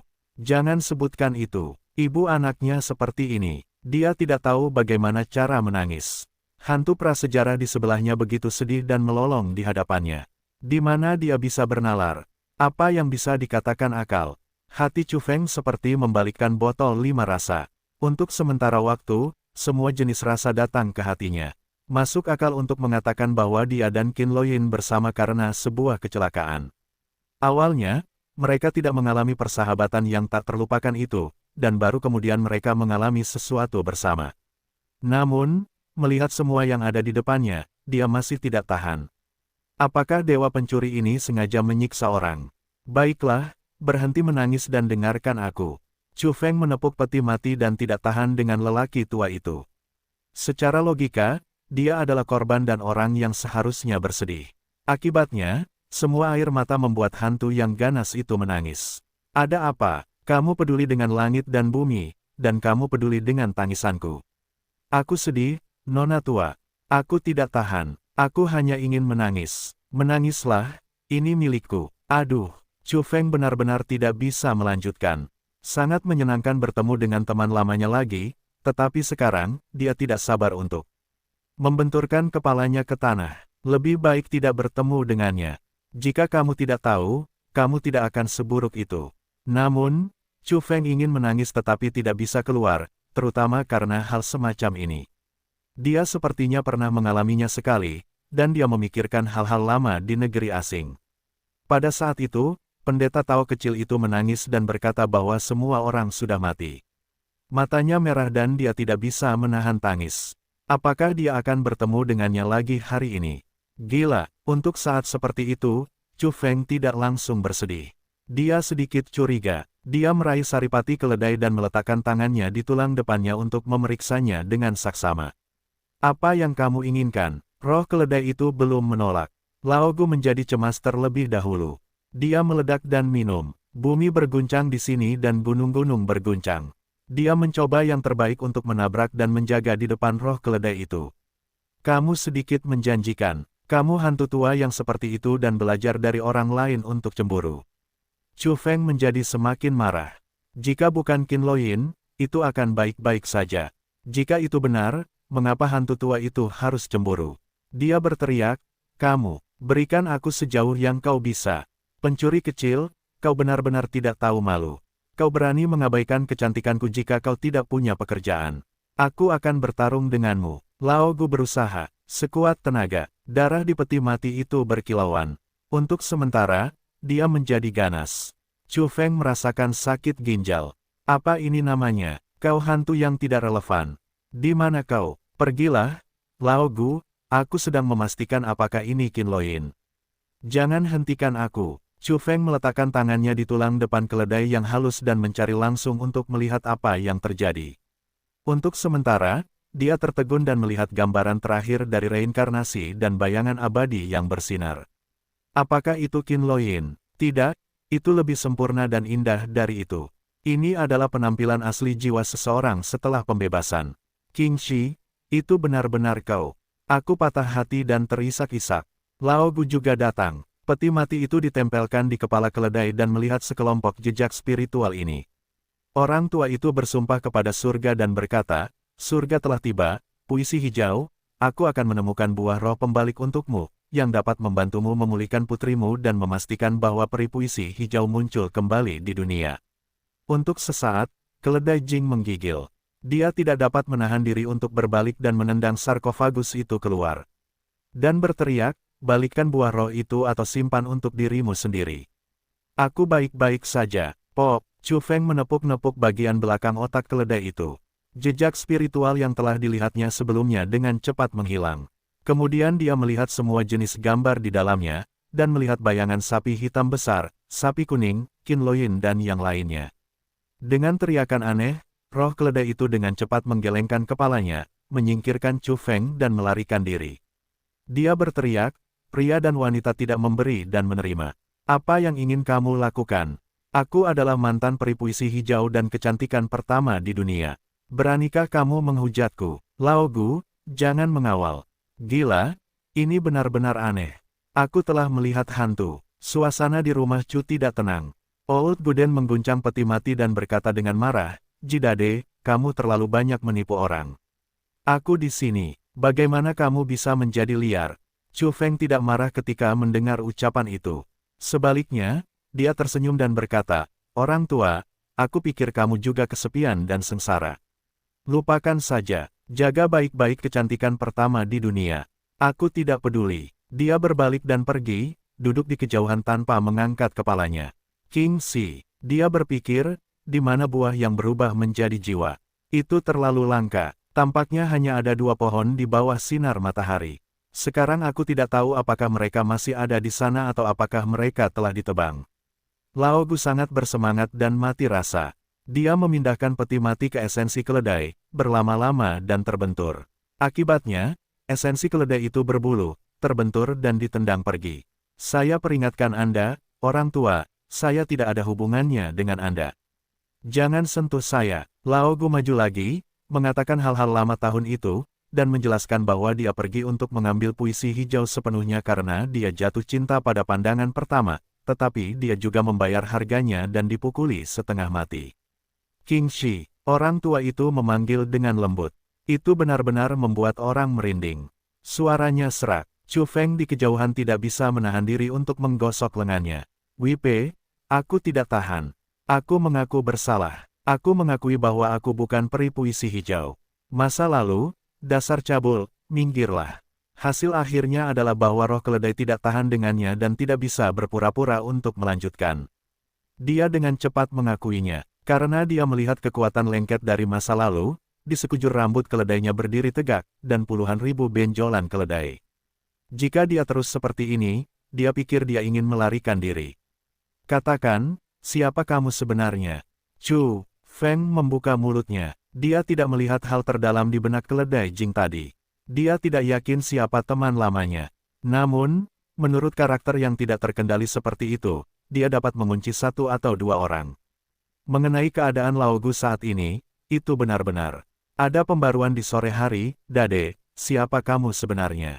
Apakah dia saudaraku Chu? Keledai Jing menabrak pantatnya dan berlari mendekat. Dia punya firasat bahwa ini seharusnya. Iblis besar Chu. Setelah memulihkan ingatannya sebelumnya, dia tiba-tiba memikirkan terlalu banyak hal, dan kemudian menurut berbagai penampilan Jidade, karakter itu, dan cara untuk Taiwu, dia tidak melarikan diri, jadi dia yakin bahwa itu adalah orangnya. Ucapan dan tingkah lakunya sama persis seperti dua kacang di dalam kubur.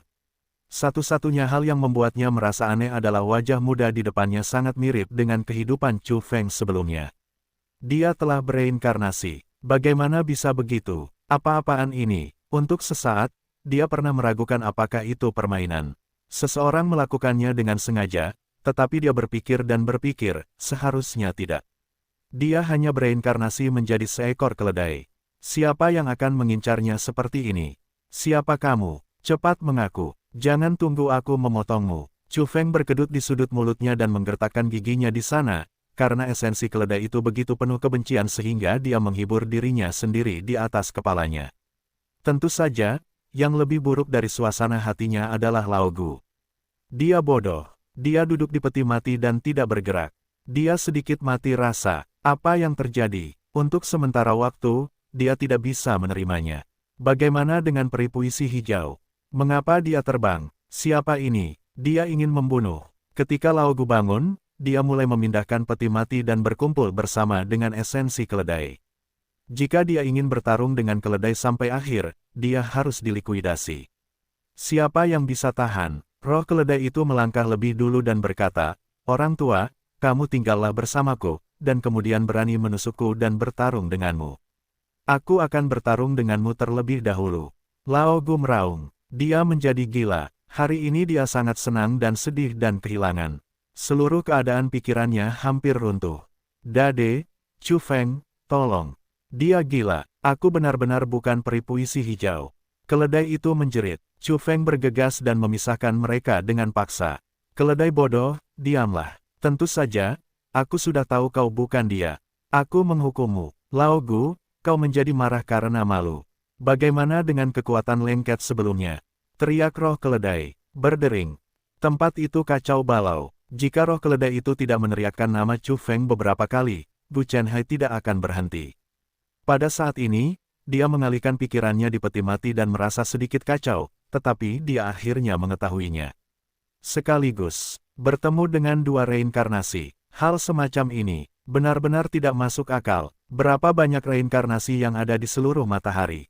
Terkadang dia tidak dapat bertemu satu pun selama beberapa dekade, tetapi hari ini dia bertemu dengan dua sekaligus, yang merupakan keajaiban.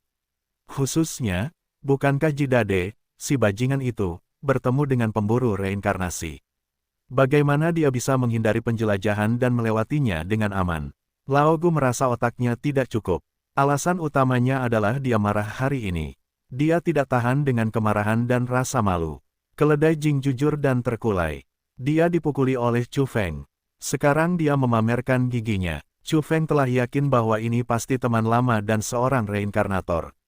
Setelah pihak lain memecahkan teka-teki reinkarnasi di lubuk hatinya, ketika dia mengingat kejadian sebelumnya, dia dengan jelas merasakan napas reinkarnasi.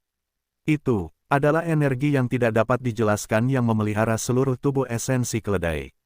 Orang lain tidak dapat merasakannya, tetapi Chu Feng dapat merasakannya. Dia memiliki perasaan ini ketika dia menghadapi wanita muda yang dijaga oleh Holly, karena dia adalah reinkarnator fisik, yang tampaknya merupakan bakat unik dalam kehidupan ini. Saudaraku, ini aku, harimau Siberia, harimau timur laut, saudara harimaumu. Roh keledai tersenyum di sana. Setelah membuka mulutnya, dia tampak sedikit berkepala harimau dan tangguh. Tentu saja, tidak peduli bagaimana temperamennya berubah, dia tetap seekor keledai. Chu Feng merasakan sakit ginjal lagi. Dia tahu itu keledai tua LVV Yang atau harimau timur laut dan kodok. Dia tidak bisa lari dari ketiganya. Selain itu, di antara para tersangka, LVV Yang dan harimau timur laut, Chu Feng merasa lebih seperti harimau timur laut. Yang pertama rakus akan kehidupan dan takut mati, sedangkan yang terakhir tidak memiliki integritas. Pada awal Perang Kunlun, harimau timur laut dikenal sebagai harimau Siberia dan berdiri di pihak pasukan koalisi barat. Akibatnya, ternyata situasinya salah. Itu membelot pada saat pertama. Itu mengklaim bahwa itu adalah harimau timur laut, milik kubu timur, dan mengikuti pengejaran Siler dan naga hitam di barat. Aku tahu itu kamu. Chu Feng ingin memotongnya. Kakak, jangan marah. Beberapa hal yang kukatakan memang benar, terutama untuk berjaga-jaga terhadap masa lalu. Cucu ini bukan apa-apa. Beraninya kau merindukan kakak iparmu. Entah Peri Kingxi atau Loyin, bisakah benda tua ini menyentuhnya? Aku ingin memberinya pelajaran. Harimau timur laut berkata dengan wajah. Laogu merasa cemas begitu mendengarnya dan ingin bekerja keras dengannya. Aku benar-benar melihat Peri Kingxi dalam reinkarnasi. Dia mengingat kehidupan sebelumnya dan kehidupan ini. Ekspresinya terlalu rumit. Dia dikenal sebagai orang pertama di prasejarah. Bakatnya mengejutkan zaman kuno dan modern, dan dia benar-benar kehilangan bayinya.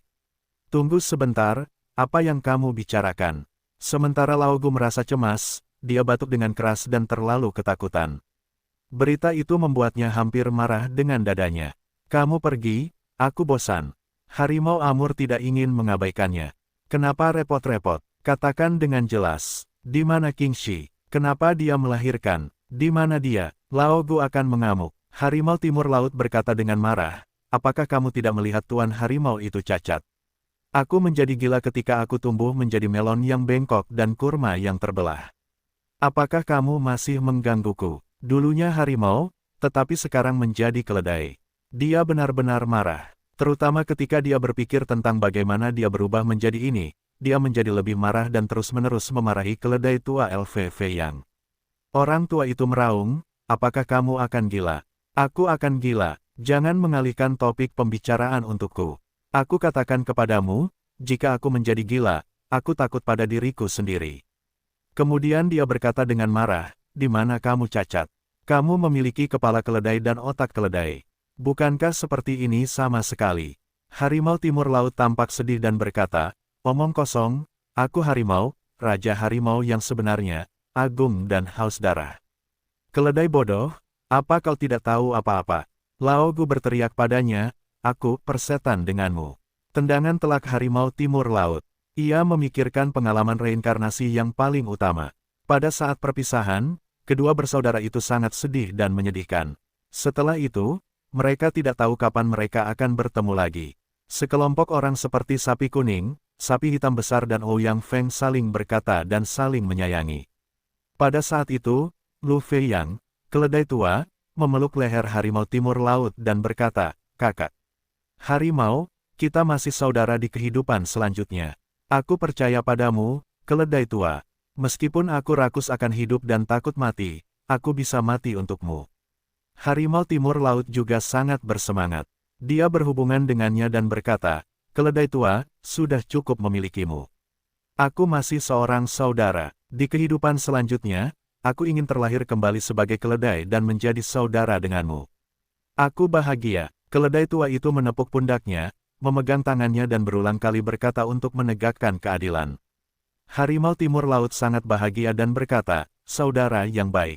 Kemudian dia menjadi tragedi. Pada saat terakhir itu, peri puisi hijau yang mengingat kehidupan sebelumnya dan kehidupan sekarangnya dengan sungguh-sungguh memperingatkan bahwa makhluk yang menerobos lubang reinkarnasi dengan rune dan kertas di tangan mereka memiliki pikiran yang gigih dan bersumpah bahwa apa yang mereka reinkarnasi sebagian besar adalah apa yang mereka lahirkan.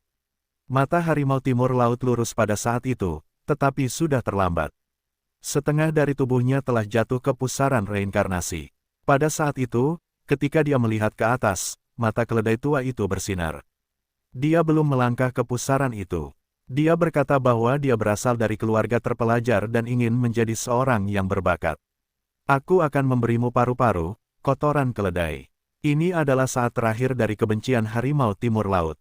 Dia tahu sudah terlambat. Dia ditipu oleh keledai dan diancam akan bereinkarnasi sebagai keledai, tetapi keledai itu harus berlari untuk menjadi seorang yang berbakat. Pada saat ini, harimau timur laut tidak tahan lagi. Dia menceritakan kisah lama yang menyedihkan tentang reinkarnasi.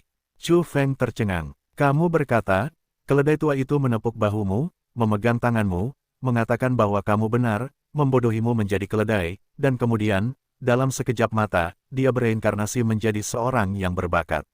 Ya, bajingan ini, aku marah. Harimau timur laut berteriak. Dia tidak tahan memikirkan masa lalu. Di malam hari, tidak akan terlambat Chu Feng terdiam beberapa saat. Ia merasa keledai tua itu terlalu rusak. Apakah ada cara seperti itu untuk melakukan sesuatu? Ia hangat hati dan penuh kasih sayang. Ia menepuk dadanya dan berbicara tentang persaudaraan. Alhasil, ia membodohi harimau timur laut hingga bereinkarnasi menjadi keledai. Ia berbalik dan berubah pikiran menjadi seorang yang berbakat, yang mana terlalu kurang moralitas. Setelah mendengar ini, Bu Chenhai melompat dan bertepuk tangan. Ia sama sekali tidak merasa kasihan pada harimau timur laut. Ia berkomentar langsung dalam dua kata, pantas saja. Harimau timur laut berkata dengan marah, Bu Tua, apakah kau masih memiliki moralitas publik? Apakah kau telah dimakan oleh keledai? Ini istimewa, aku tidak dimakan oleh keledai. Aku hampir marah pada keledai. Orang tua itu berkata dengan wajah muram. Aku juga benci keledai. Ini bukan tubuh asliku. Bisakah kau membantuku? Kau ingin tahu Kingxi? Tidak masalah, aku akan memberitahumu. Harimau Amur meminta syarat. Saat ini, mereka sudah meninggalkan tanah dan menemukan tempat dengan mata air yang indah dan rumput hijau. Harimau Amur melihat ke danau dan merasa kasihan pada dirinya sendiri, tampak buruk. Saat ini, kepalanya keledai dan otaknya keledai. Ia benar-benar tertekan dan berkata, kamu bahkan dapat menemukan buah pengubah pria menjadi wanita. Kurasa tidak masalah bagimu untuk menemukanku buah pengubah penampilan ras. Aku ingin kembali ke keluarga harimau. Lao Gu segera meraung, apakah kamu masih ingin menjadi harimau? Buah darah bisa, dan aku tahu ada tempat untuk menghasilkan buah tandus yang berbeda. Tapi aku tidak akan memberikannya kepadamu. Jika kamu mau, buah jiwa dapat diberikan kepadamu, sehingga kamu dapat mengubah jenis kelamin dan menjadi keledaimu dengan tenang, keledai bodoh. Mader, kamu iblis tua, apakah kamu tidak pernah mendengar tentang reputasi Master Harimau? Seluruh alam semesta tahu, kamu katak di dasar sumur di bawah sinar matahari, aku ingin kamu mengerti bahwa Raja Harimau Timur Laut yang agung tidak dapat diprovokasi. Kedua pria itu tersedak, tetapi Harimau Timur Laut benar-benar dikalahkan. Mereka ketakutan oleh sarkofagus berdarah dan melarikan diri. Mereka melarikan diri di belakang Chu Feng untuk berlindung pada saat pertama. Berhentilah berteriak, saudara harimau, ceritakan padaku tentang situasimu di jalan reinkarnasi. Chu Feng membuka mulutnya, Luo Yin luar biasa. Ketika dia bangun di reinkarnasi terakhir, Rui Guang memiliki ratusan juta cara. Seluruh tanah kuno yang diterangi itu suci dan damai. Dia pernah berkata pada dirinya sendiri bahwa janin lumpur itu masih ada di sana. Kami kesal dengan kata-kata seperti ini. Harimau Timur Laut berbicara dan menceritakan kisah tahun itu. Janin lumpur yang disebutkan di Kingxi secara alami mengacu pada yang ada di ujung jalan reinkarnasi, tempat kertas rune dikorbankan. Sayangnya, Kingxi tidak banyak bicara dan tidak menjelaskannya. Kingxi, aku menunggumu di bawah sinar matahari. Cepat kembali. Teriak lelaki tua itu tepat waktu. Dasar bajingan tua yang berani merayu adik iparmu. Ada apa denganmu? Pergi. Chu Feng merasa ini disebut bajingan yang licik.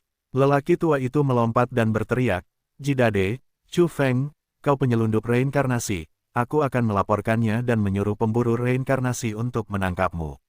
Chu Feng mengancam, jika kau berani berteriak dan menjerit lagi, aku akan langsung mengirimmu kembali ke rumah Yin. Kau tidak bisa keluar selamanya.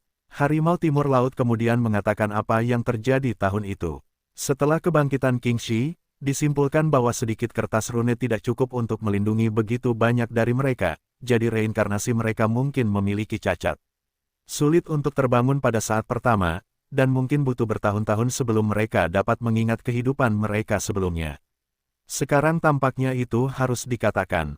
Luo Yin, dia benar-benar telah menjadi peri Kingxi. Bagaimana keadaannya? Chu Feng bertanya. Meskipun dia masih memikirkan kita dan menjaga kita, dia merasa seperti peri di langit. Itu membuat orang merasa malu. Namun, dia masih sangat baik kepada orang tuamu dan kita. Dia juga menyebutkan anakmu, yang sedikit menyedihkan. Anak-anak, untuk sementara waktu, lautan debu kuno menjadi liar dan berusaha keras. Itu hampir gila, dasar tong cuka tua, bukan urusanmu untuk makan cuka. Aduh, harimau Amur membantahnya. Akibatnya, dia menggonggong dengan aneh dan terluka serta ditendang. Chu Feng membuang banyak energi untuk menekan sarkofagus dengan tanah reinkarnasi. Chu Feng mengancam dan berkata, itu menantu perempuanku.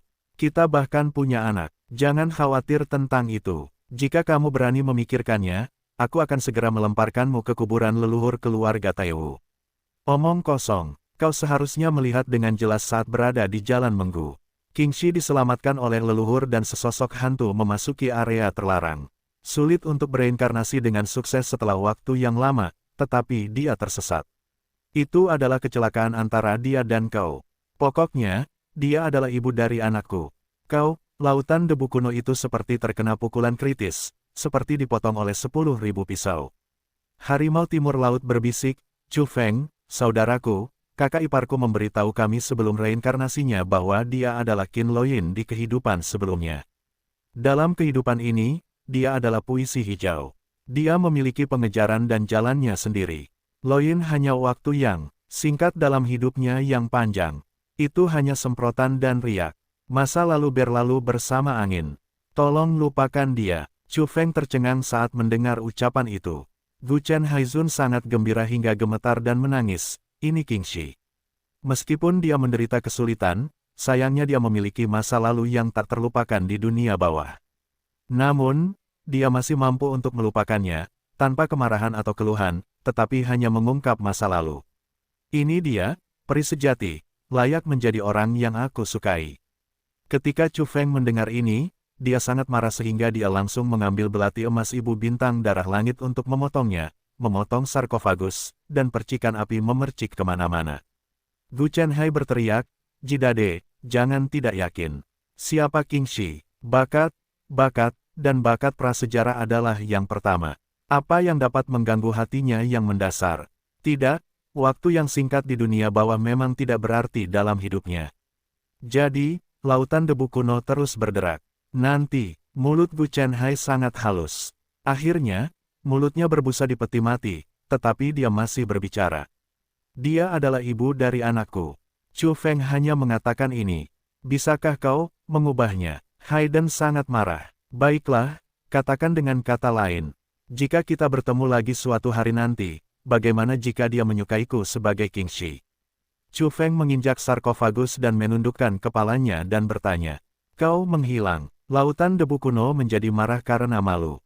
Selanjutnya, mereka melanjutkan perjalanan mereka, berdebat dan bertengkar sepanjang jalan, tetapi pada akhirnya mereka juga mencapai konsensus dan ingin menjadi lebih kuat. Dalam proses ini, lautan debu kuno mengancam untuk melaporkan bahwa Chu Feng adalah penyelundup reinkarnasi, sementara Chu Feng mengintimidasinya. Dia dapat melemparkannya ke gunung dan sungai yang terkenal serta medan khusus lainnya kapan saja, menjebaknya sepanjang hidupnya dan tidak akan pernah dilahirkan kembali. Tidak heran kau tidak mati bersama Taiwu. Ternyata kau adalah Chu Feng. Dalam perjalanan, Lao Gu kembali dan memahami banyak hal di masa lalu. Kemudian dia bertanya dalam-dalam dan berkata, ngomong-ngomong, apa harta terpenting yang ingin dicari Taiwu ketika dia masuk ke dunia bawah? Chu Feng melirik dan berkata, jangan khawatir tentang itu. Hanya ada satu reinkarnasi cahaya jiwa setelah menginjak reinkarnasi. Apa yang bisa kamu bawa? Jika kamu mau, kamu bisa terlahir kembali di neraka. Aku taruh di bumi. Kamu, domba hitam. Gu Chen Hai sangat tertekan. Dia merasa hatinya meneteskan darah. Dia merasa bahwa salah satu dari beberapa harta karun ekstrim dalam legenda matahari dapat menekan dunia. Akan menjadi penyesalan abadi jika dia salah.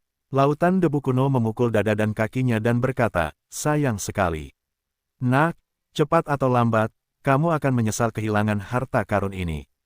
Kamu akan menangis siang dan malam di usia tuamu dan menumpahkan darah dan air mata. Kemudian dia berkata, Chu Feng, iblis kecil, jangan bilang aku tidak memberimu kesempatan. Aku akan bertarung untuk keberuntungan terbaik. Beranikah kau pergi? Ini adalah kontes dan pertempuran yang menentukan antara musuh sejati. Musuh cinta, pamanmu. Chu Feng menyipitkan matanya dan benar-benar ingin menendang peti mati itu. Namun, akhirnya dia menahan diri, melengkungkan bibirnya di sana, pura-pura tidak peduli, dan berkata, keberuntungan apa yang ada di sana, di mana itu, katamu. Gu Chenhai menepuk papan peti mati dan berteriak, mencapai posisi buah surgawi dalam semalam, dan bahkan merosot menjadi kekuatan besar. Apakah kau berani berjalan bersamaku dan menerobos air terjun peri? Sangat sombong. Apa-apaan itu? Apakah kau ingin mengadu domba aku? Chu Feng meremehkannya. Diperkirakan hantu. Tua itu tidak menahan kentutnya. Apakah lautan debu kuno milikku orang seperti itu? Kau dapat memeriksanya secara online. Ada air terjun peri di bawah sinar matahari. Semua orang tahu tempat ini. Chu Feng segera pergi untuk memeriksa. Dia terkejut pada awalnya, lalu berteriak, oke, tunggu apa lagi? Segera berangkat, karena memang ada tempat yang pengenalannya di internet sangat misterius, dan bahkan ada peneliti yang kuat. Lautan debu kuno berkata, oke, segera berangkat. Hitung waktunya, akan ada acara besar lainnya saat air terjun peri menderu. Air terjun pertama di langit dapat dilihat pada hari kerja, tetapi hanya setiap periode waktu terakhir, dalam periode khusus, akan ada peluang besar. Dengan bantuan platform magnetik ajaib, mereka terus-menerus melintasi kehampaan, dan akhirnya mendekati air terjun peri Tongtian beberapa hari kemudian. Air terjun yang langsung menuju ke luar negeri jatuh dari ketinggian 100 juta kaki di langit dan mencapai matahari. Suaranya seperti guntur. Air terjun yang panjang itu berwarna keemasan dan bertahan selamanya. Begitu megah dan spektakuler sehingga membuat angin Chu membatu sehingga tidak berbicara untuk waktu yang lama. Sarkofagus telah menyusut dan direkatkan dengan tanah reinkarnasi. Yang lain tidak dapat menemukannya. Itu dibawa di lengan baju oleh Chu Feng. Harimau timur laut membenci tubuh keledai dan berubah menjadi remaja berbibir merah dan bergigi putih. Mengikuti Chu Feng, dia awalnya sangat cantik dan tampan, tetapi dia juga memiliki dua kelemahan. Dia memiliki sepasang telinga berangin panjang dan dua taring besar. Tidak mungkin bereinkarnasi sebagai keledai. Setelah transformasi, dia juga memiliki beberapa karakteristik ras. Selain mereka, ada banyak orang di sini. Keluarga Yang Jian semua tahu tempat ini. Mereka yang bisa datang ke sini adalah murid dan pengikut ortodoks yang kuat. Dari mana ini berasal? Itu mendarat dari luar. Chu Feng bertanya dengan suara rendah dan tidak mengganggu orang-orang di dekatnya. Debu pada beberapa evolusionis telah mengembun menjadi seperti balok keras seperti baju besi. Lapisan tebal menutupi penampilan asli mereka. Saya tidak tahu sudah berapa tahun mereka duduk di sana. Tampaknya tidak ada fluktuasi kehidupan dan mereka telah sepenuhnya menjadi fosil. Pakaian beberapa orang sudah tua. Meskipun tidak ternoda debu, pakaian mereka sudah lapuk. Namun, mereka bernapas, memiliki darah yang kuat, dan terkekang dalam daging dan darah mereka. Jelas, mereka masih sangat energik, tetapi mereka pasti telah duduk di sini selama bertahun-tahun. Tepat di sebelah air terjun peri Tongtian, ada beberapa lubang kacau di tempat itu baru-baru ini. Orang-orang yang duduk di dalamnya tidak terduga, mendistorsi waktu dan ruang, membentuk pusaran seperti mata laut, dan menjadi tempat mereka duduk mati. Selain orang-orang kuat ini, ada banyak orang muda, pria dan wanita muda, yang merupakan perwakilan dari kelompok etnis yang paling kuat. Mereka semua adalah elit. Di antara mereka, ada orang-orang yang dikenal Chu Feng, seperti beberapa mitra kecil, yang ditekan di Dragon Nest di gurun perbatasan, yang telah tumbuh dewasa dan menjadi pria dan wanita muda. Chu Feng tersenyum. Aku benar-benar ingin tahu apakah orang-orang itu akan memenuhi perjanjian dan memanggilnya kakak bersama-sama. Selain itu, Peng Huang, Peri Phoenix, dan Bai Yu, yang bertemu di area perdagangan abu-abu terakhir kali, juga ada di sini. Bahkan, Chu Feng melihat Zhong Xiu, penerus inti Taiwu yang lolos dari bencana, membawa sepasang sayap emas. Dia memiliki darah dewa dan iblis yang kacau. Jika tidak ada kecelakaan, dia adalah yang paling kuat dari beberapa murid inti seusianya. Selain orang-orang ini, ada banyak pahlawan yang identitasnya sangat tidak sederhana. Beberapa pria luar biasa, anggun, dan tampan. Mereka menginjak kaus kaki putih dan tidak menodai debu. Beberapa wanita, seperti Peri Yaochi, tidak makan kembang api di antara orang-orang. Pakaian putih lebih baik dari salju. Mereka anggun dan halus. Ini mengejutkan Chu Feng. Sosok seperti itu pasti berasal dari latar belakang yang besar dan latar belakangnya tidak sederhana. Dia menjadi semakin yakin bahwa air terjun peri surga itu mengerikan dan menarik begitu banyak makhluk menakjubkan dengan bakat besar. Hah, tiba-tiba dia terkejut dan melihat seorang gadis di kejauhan. Dia berusia 11 atau 12 tahun, kosong dan pendiam. Itu adalah Lin Noi. Tidak, itu adalah gadis kecil yang kulihat di Bian Huang Longwo. Sekarang setelah dia tumbuh dewasa, dia benar-benar seperti Lin Noi. Apakah ini dirinya atau putrinya?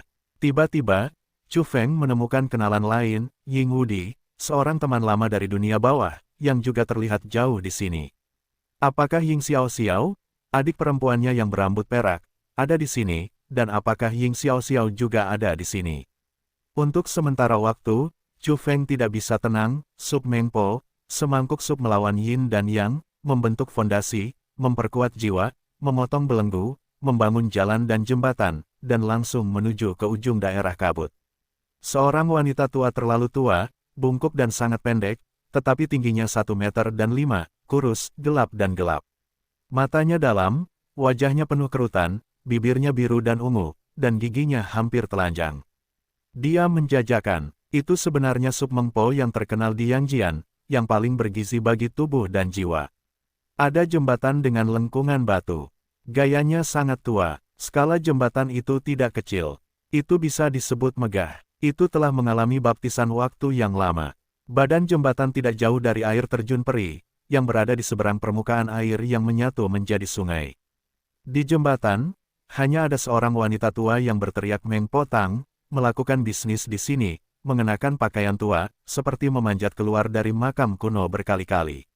Bisnis ini masih ada. Di balik lengan baju Chu Feng, lautan debu kuno di sarkofagus Tianjin tampak kagum dan menghirup udara dingin, sangat terkejut. Zaman prasejarah memang ada, tanya Chu Feng, ini sungguh menakjubkan. Gu Chenhai mengangguk dan berkata, ya, memang ada bisnis ini di awal, tetapi bukan dia yang menjual Sup Mengpo, melainkan orang lain. Keduanya berkomunikasi secara diam-diam, tetapi mereka tidak khawatir akan ketahuan oleh yang kuat, karena Chu Feng meletakkan tangannya di peti mati kecil dan tidak perlu menyebarkan pikirannya terlalu jauh.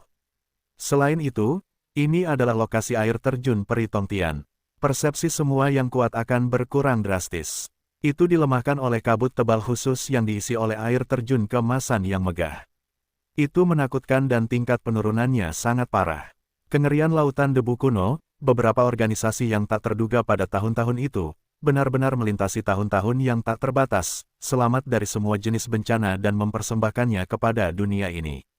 Bahkan, dia bisa melihat bahwa mangkuk kaca hitam di tangan wanita tua itu masih yang asli, gelap dan menakutkan, dan mangkuk itu diukir dengan rune yang rumit dan aneh. Bibi, berapa harga satu mangkuk? Seorang wanita muda berusia 20-an bertanya. Dia tampak murni dan lembut, matanya jernih, dan gaun putih bulannya yang panjang berkibar. Saat berburu di angin, dia tampak seperti peri yang akan kembali tertiup angin. 1 atau 2 logam induk, 1 mangkuk sup. Wanita tua itu berkata, berdiri di jembatan dan menyeringai, dia hanya memiliki 1 atau 2 gigi. Wanita cantik itu menghela nafas, memberi hormat sedikit, berbalik dan pergi. Emas induk terlalu langka, itu adalah bahan strategis dan bahan untuk membuat senjata penelitian, yang sulit ditemukan di seluruh dunia. Jika ada yang mendapatkannya, itu akan dilebur menjadi senjata keluarga kota dalam keluarga. Bagaimana dia bisa menjualnya? Chu Feng terdiam ketika dia mendengar bahwa semangkuk Sup Mengpo begitu mahal sehingga membutuhkan 1 atau 2 emas ibu untuk menukarnya. Dia pikir itu terlalu gelap. Itu masih harga aslinya. Baunya sama. Selama bertahun-tahun, harganya melambung tinggi, dan itu tidak berubah. Harga hati nurani. Gu Chenhai menghela nafas, mengatakan bahwa dia telah minum semangkuk di tahun-tahun itu. Chu Feng ingin menyemprotnya. Bukankah itu mahal? Tetapi berpikir bahwa dia ditutupi oleh seorang kakak laki-laki dengan tangan hitam di awal, diperkirakan bahwa tidak ada apa-apa untuk mengambil 1 atau 2 emas ibu. Dengan latar belakang dan informasi orang dalam yang sangat baik, Lao Gu adalah raja berlian di awal. Orang tua itu marah dan berkata, "Nak, kamu akhirnya tahu sekarang. Berapa banyak uang ibu yang kamu rampok dariku?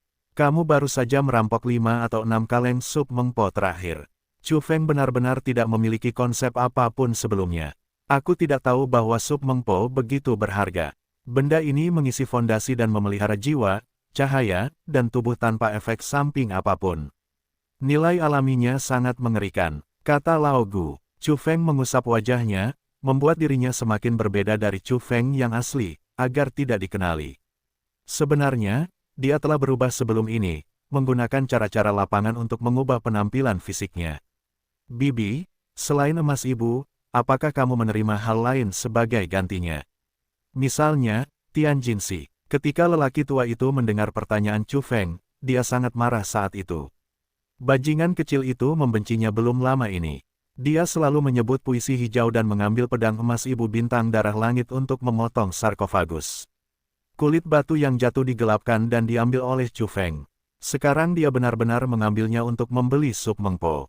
Pencuri, lelaki tua itu diam-diam beruntung dan menyemprotkan asap putih ke hidungnya. Itu bisa ditukar, 1 atau 2 logam ibu setara dengan 12 hari emas dan batu. Wanita tua itu menyeringai. Chu Feng selalu merasa kulitnya yang keriput membusuk dan akan rontok kapan saja, yang menakutkan. Pada saat yang sama, dia sangat terkejut bahwa batu emas itu sangat berharga sehingga dapat ditukar dengan emas induk hingga mencapai 10:1, yang sedikit tidak terduga. Jika Anda memikirkannya dengan saksama, sungguh mewah dan indah untuk mengubur diri Anda dalam peti mati batu emas di zaman kuno. Baiklah, Bibi, saya mengerti. Ketika saya punya uang, saya akan datang dan membeli 2 mangkuk sup mengpo, minum 1 mangkuk dan menuangkan mangkuk lainnya, dan bersikap heroik. Setelah mendengar ini, lelaki tua itu marah. Dia tahu bahwa pencuri itu memiliki Tian Jinxi yang sudah jadi, yang terputus darinya dengan pedang, cepat atau lambat dia akan datang ke sini untuk membeli sup. Daerah ini terlalu terbuka, air terjun di langit sangat spektakuler. Air terjun itu jatuh dari luar wilayah dengan momentum yang menakutkan, seperti sungai bintang emas yang mengalir deras dan tidak pernah padam. Selain jembatan lengkung batu di depan, ada beberapa paviliun batu sederhana di kejauhan. Batu-batu kasar itu ditumpuk begitu saja, yang sangat primitif. Ada banyak orang di sana, dari yang tua hingga yang muda, dan kemudian yang muda, tidak terbatas pada usia, semuanya menghantui. Itu sebenarnya kota persegi yang sederhana. Beberapa orang meletakkan barang-barang di paviliun batu yang lusuh dan kasar di atas meja batu agar orang-orang dapat melihat dan bertukar. Bahkan, ada beberapa tikar jerami di luar. Bangunan batu asli. Beberapa orang duduk-duduk dan menjual beberapa barang aneh. Chu Feng tergerak dalam hatinya dan berjalan mendekat, karena dia melihat beberapa evolusionis yang mengenal penghuang, peri Phoenix, dan sebagainya berjalan mendekat, dan kemudian Zhong Xiu, Ying yang tak terkalahkan, dan sebagainya mendekat. Kemudian, Lin Noi juga muncul, pergi ke sana, memilih barang-barang, diikuti oleh 2 orang tua, dan selalu menjaga keselamatannya. Meskipun dia baru berusia 11 atau 12 tahun, dia sudah sangat halus dan anggun, dengan pesona peri yang tak terlukiskan, seperti peri yang datang ke dunia. Hati Chu Feng terkejut, gaya gadis itu sangat murni, tetapi ada juga semacam kekuatan surgawi yang menjulang padanya. Melalui es, daging, dan batu giok, jika tidak ada distribusi, hanya dia yang merupakan reinkarnasi dari daging yang bisa merasakannya. Chu Feng sangat mengagumkan, apa yang terjadi pada Lin Nuoyi yang dicurigai ini atau putrinya. Dia memikirkan sosok yang dia lihat di istana kuno reinkarnasi tertinggi.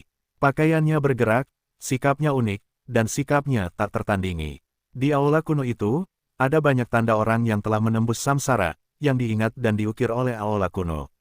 Bahkan Chu Feng terpaksa meninggalkan tanda di sana, jadi dia menulis sebuah kalimat, betapa kesepiannya yang tak terkalahkan. Sangat mirip dengan sosok di tempat reinkarnasi. Meskipun masih sedikit lembut dan hijau, gaya dan pesonanya hampir sama, yang bisa disebut kemiripan ilahi. Bagaimana mungkin Chu Feng tidak terkejut? Apakah itu benar-benar wanita tak tertandingi yang terlihat di aula reinkarnasi? Aku tidak tahu di periode peradaban evolusi mana dia dilahirkan. Bagaimanapun, dia menerobos reinkarnasi sejak lama. Apakah dia sekarang bereinkarnasi dengan sukses lagi? Dia menebak bahwa seiring berjalannya waktu, aku khawatir itu akan tercermin dengan tajam dan jelas pada gadis itu, menunjukkan semua postur dan kekuatan wanita di kuil. Tidak mudah, mata Chu Feng cerah dan tidak yakin. Dia menatap punggungnya dari kejauhan. Apakah ini Lin Nuoyi atau putrinya? Dalam hal waktu, seharusnya yang terakhir. Di kejauhan, indera ketuhanan gadis itu terlalu tajam. Pada saat Chu Fengcai menoleh ke samping, dia berbalik dan melihat ke posisi ini. Jelas, dia merasakan sesuatu dan menyadari bahwa seseorang sedang menatapnya. Dia hampir ketahuan, yang mengejutkan Chu Feng. Indera ketuhanan ini begitu menakjubkan sehingga dia telah menekan semua jenis napasnya tanpa fluktuasi. Dia percaya bahwa ini bukanlah indera ketuhanan yang normal, tetapi naluri. Karena kabut tebal yang dipancarkan oleh air terjun peri di tempat ini menekan semangat semua orang. Yah, dia memang datang. Chu Feng menemukan bahwa Ying yang diturunkan pangkatnya abadi itu anggun dan cantik, yang dapat disebut kecantikan nasional. Pada saat yang sama, dia memiliki indera kelahiran yang samar.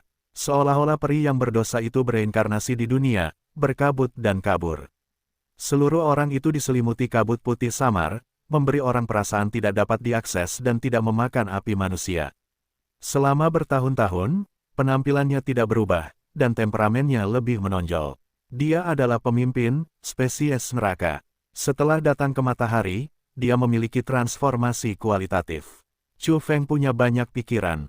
Dia tidak tahu apa yang terjadi pada orang tua lainnya yang memasuki matahari. Apakah dia juga memiliki kesempatan langka? Ziluan, Yuan Mo, Jiang Luoshen, Dao Zijinlin, Buddha Sihong. Ada terlalu banyak orang, saya tidak tahu di mana mereka tersebar.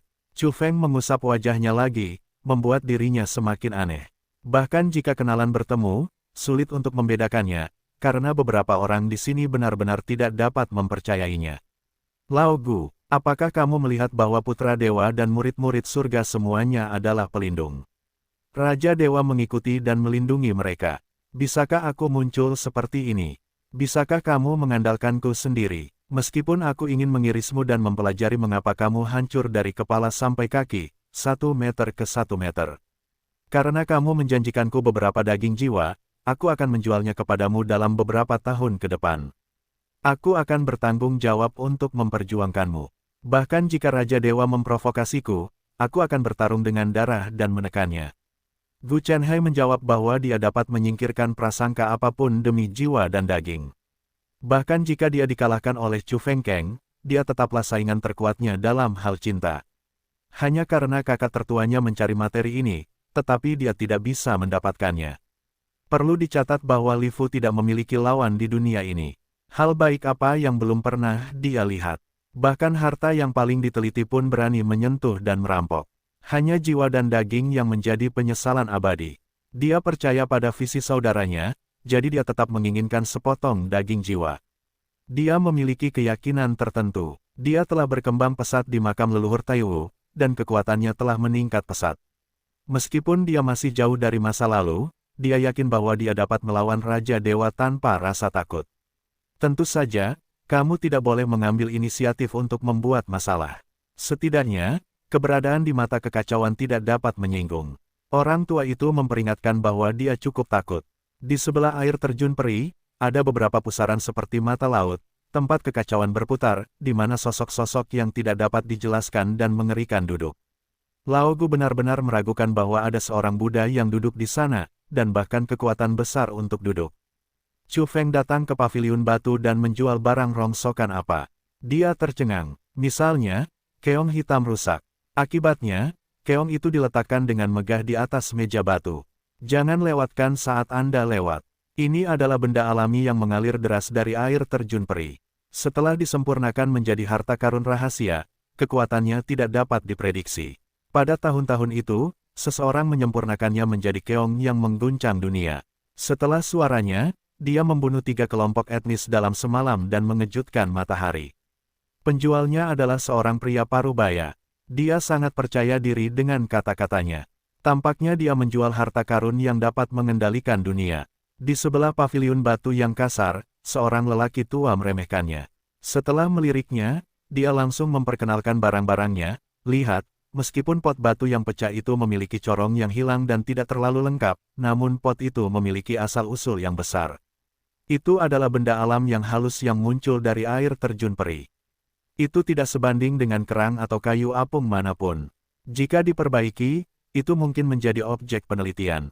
Orang tua itu berbicara dengan lembut, mengangkat pot batu setinggi 4 inci, tampak berwibawa, dan berkata, apakah kamu tahu bahwa ada harta yang paling berharga di Yanjianku, yang juga merupakan batu, meskipun telah menghilang selama bertahun-tahun, tetapi legendanya, kecemerlangannya, dan kekuatan serangannya yang tak tertandingi masih beredar di antara orang-orang yang paling berkuasa, mengklaim bahwa satu alat mengguncang Yanjian dan menekannya beberapa kali. Kata-kata seperti ini sangat menggoda bagi para evolusionis yang baru di sini. Mereka semua berhenti, karena mereka mendengar para leluhur sekolah kita mengomentari beberapa senjata dalam sejarah evolusi dan menyebutkan senjata kuno seperti itu, yang diduga adalah batu, tetapi mereka tidak membicarakannya secara rinci.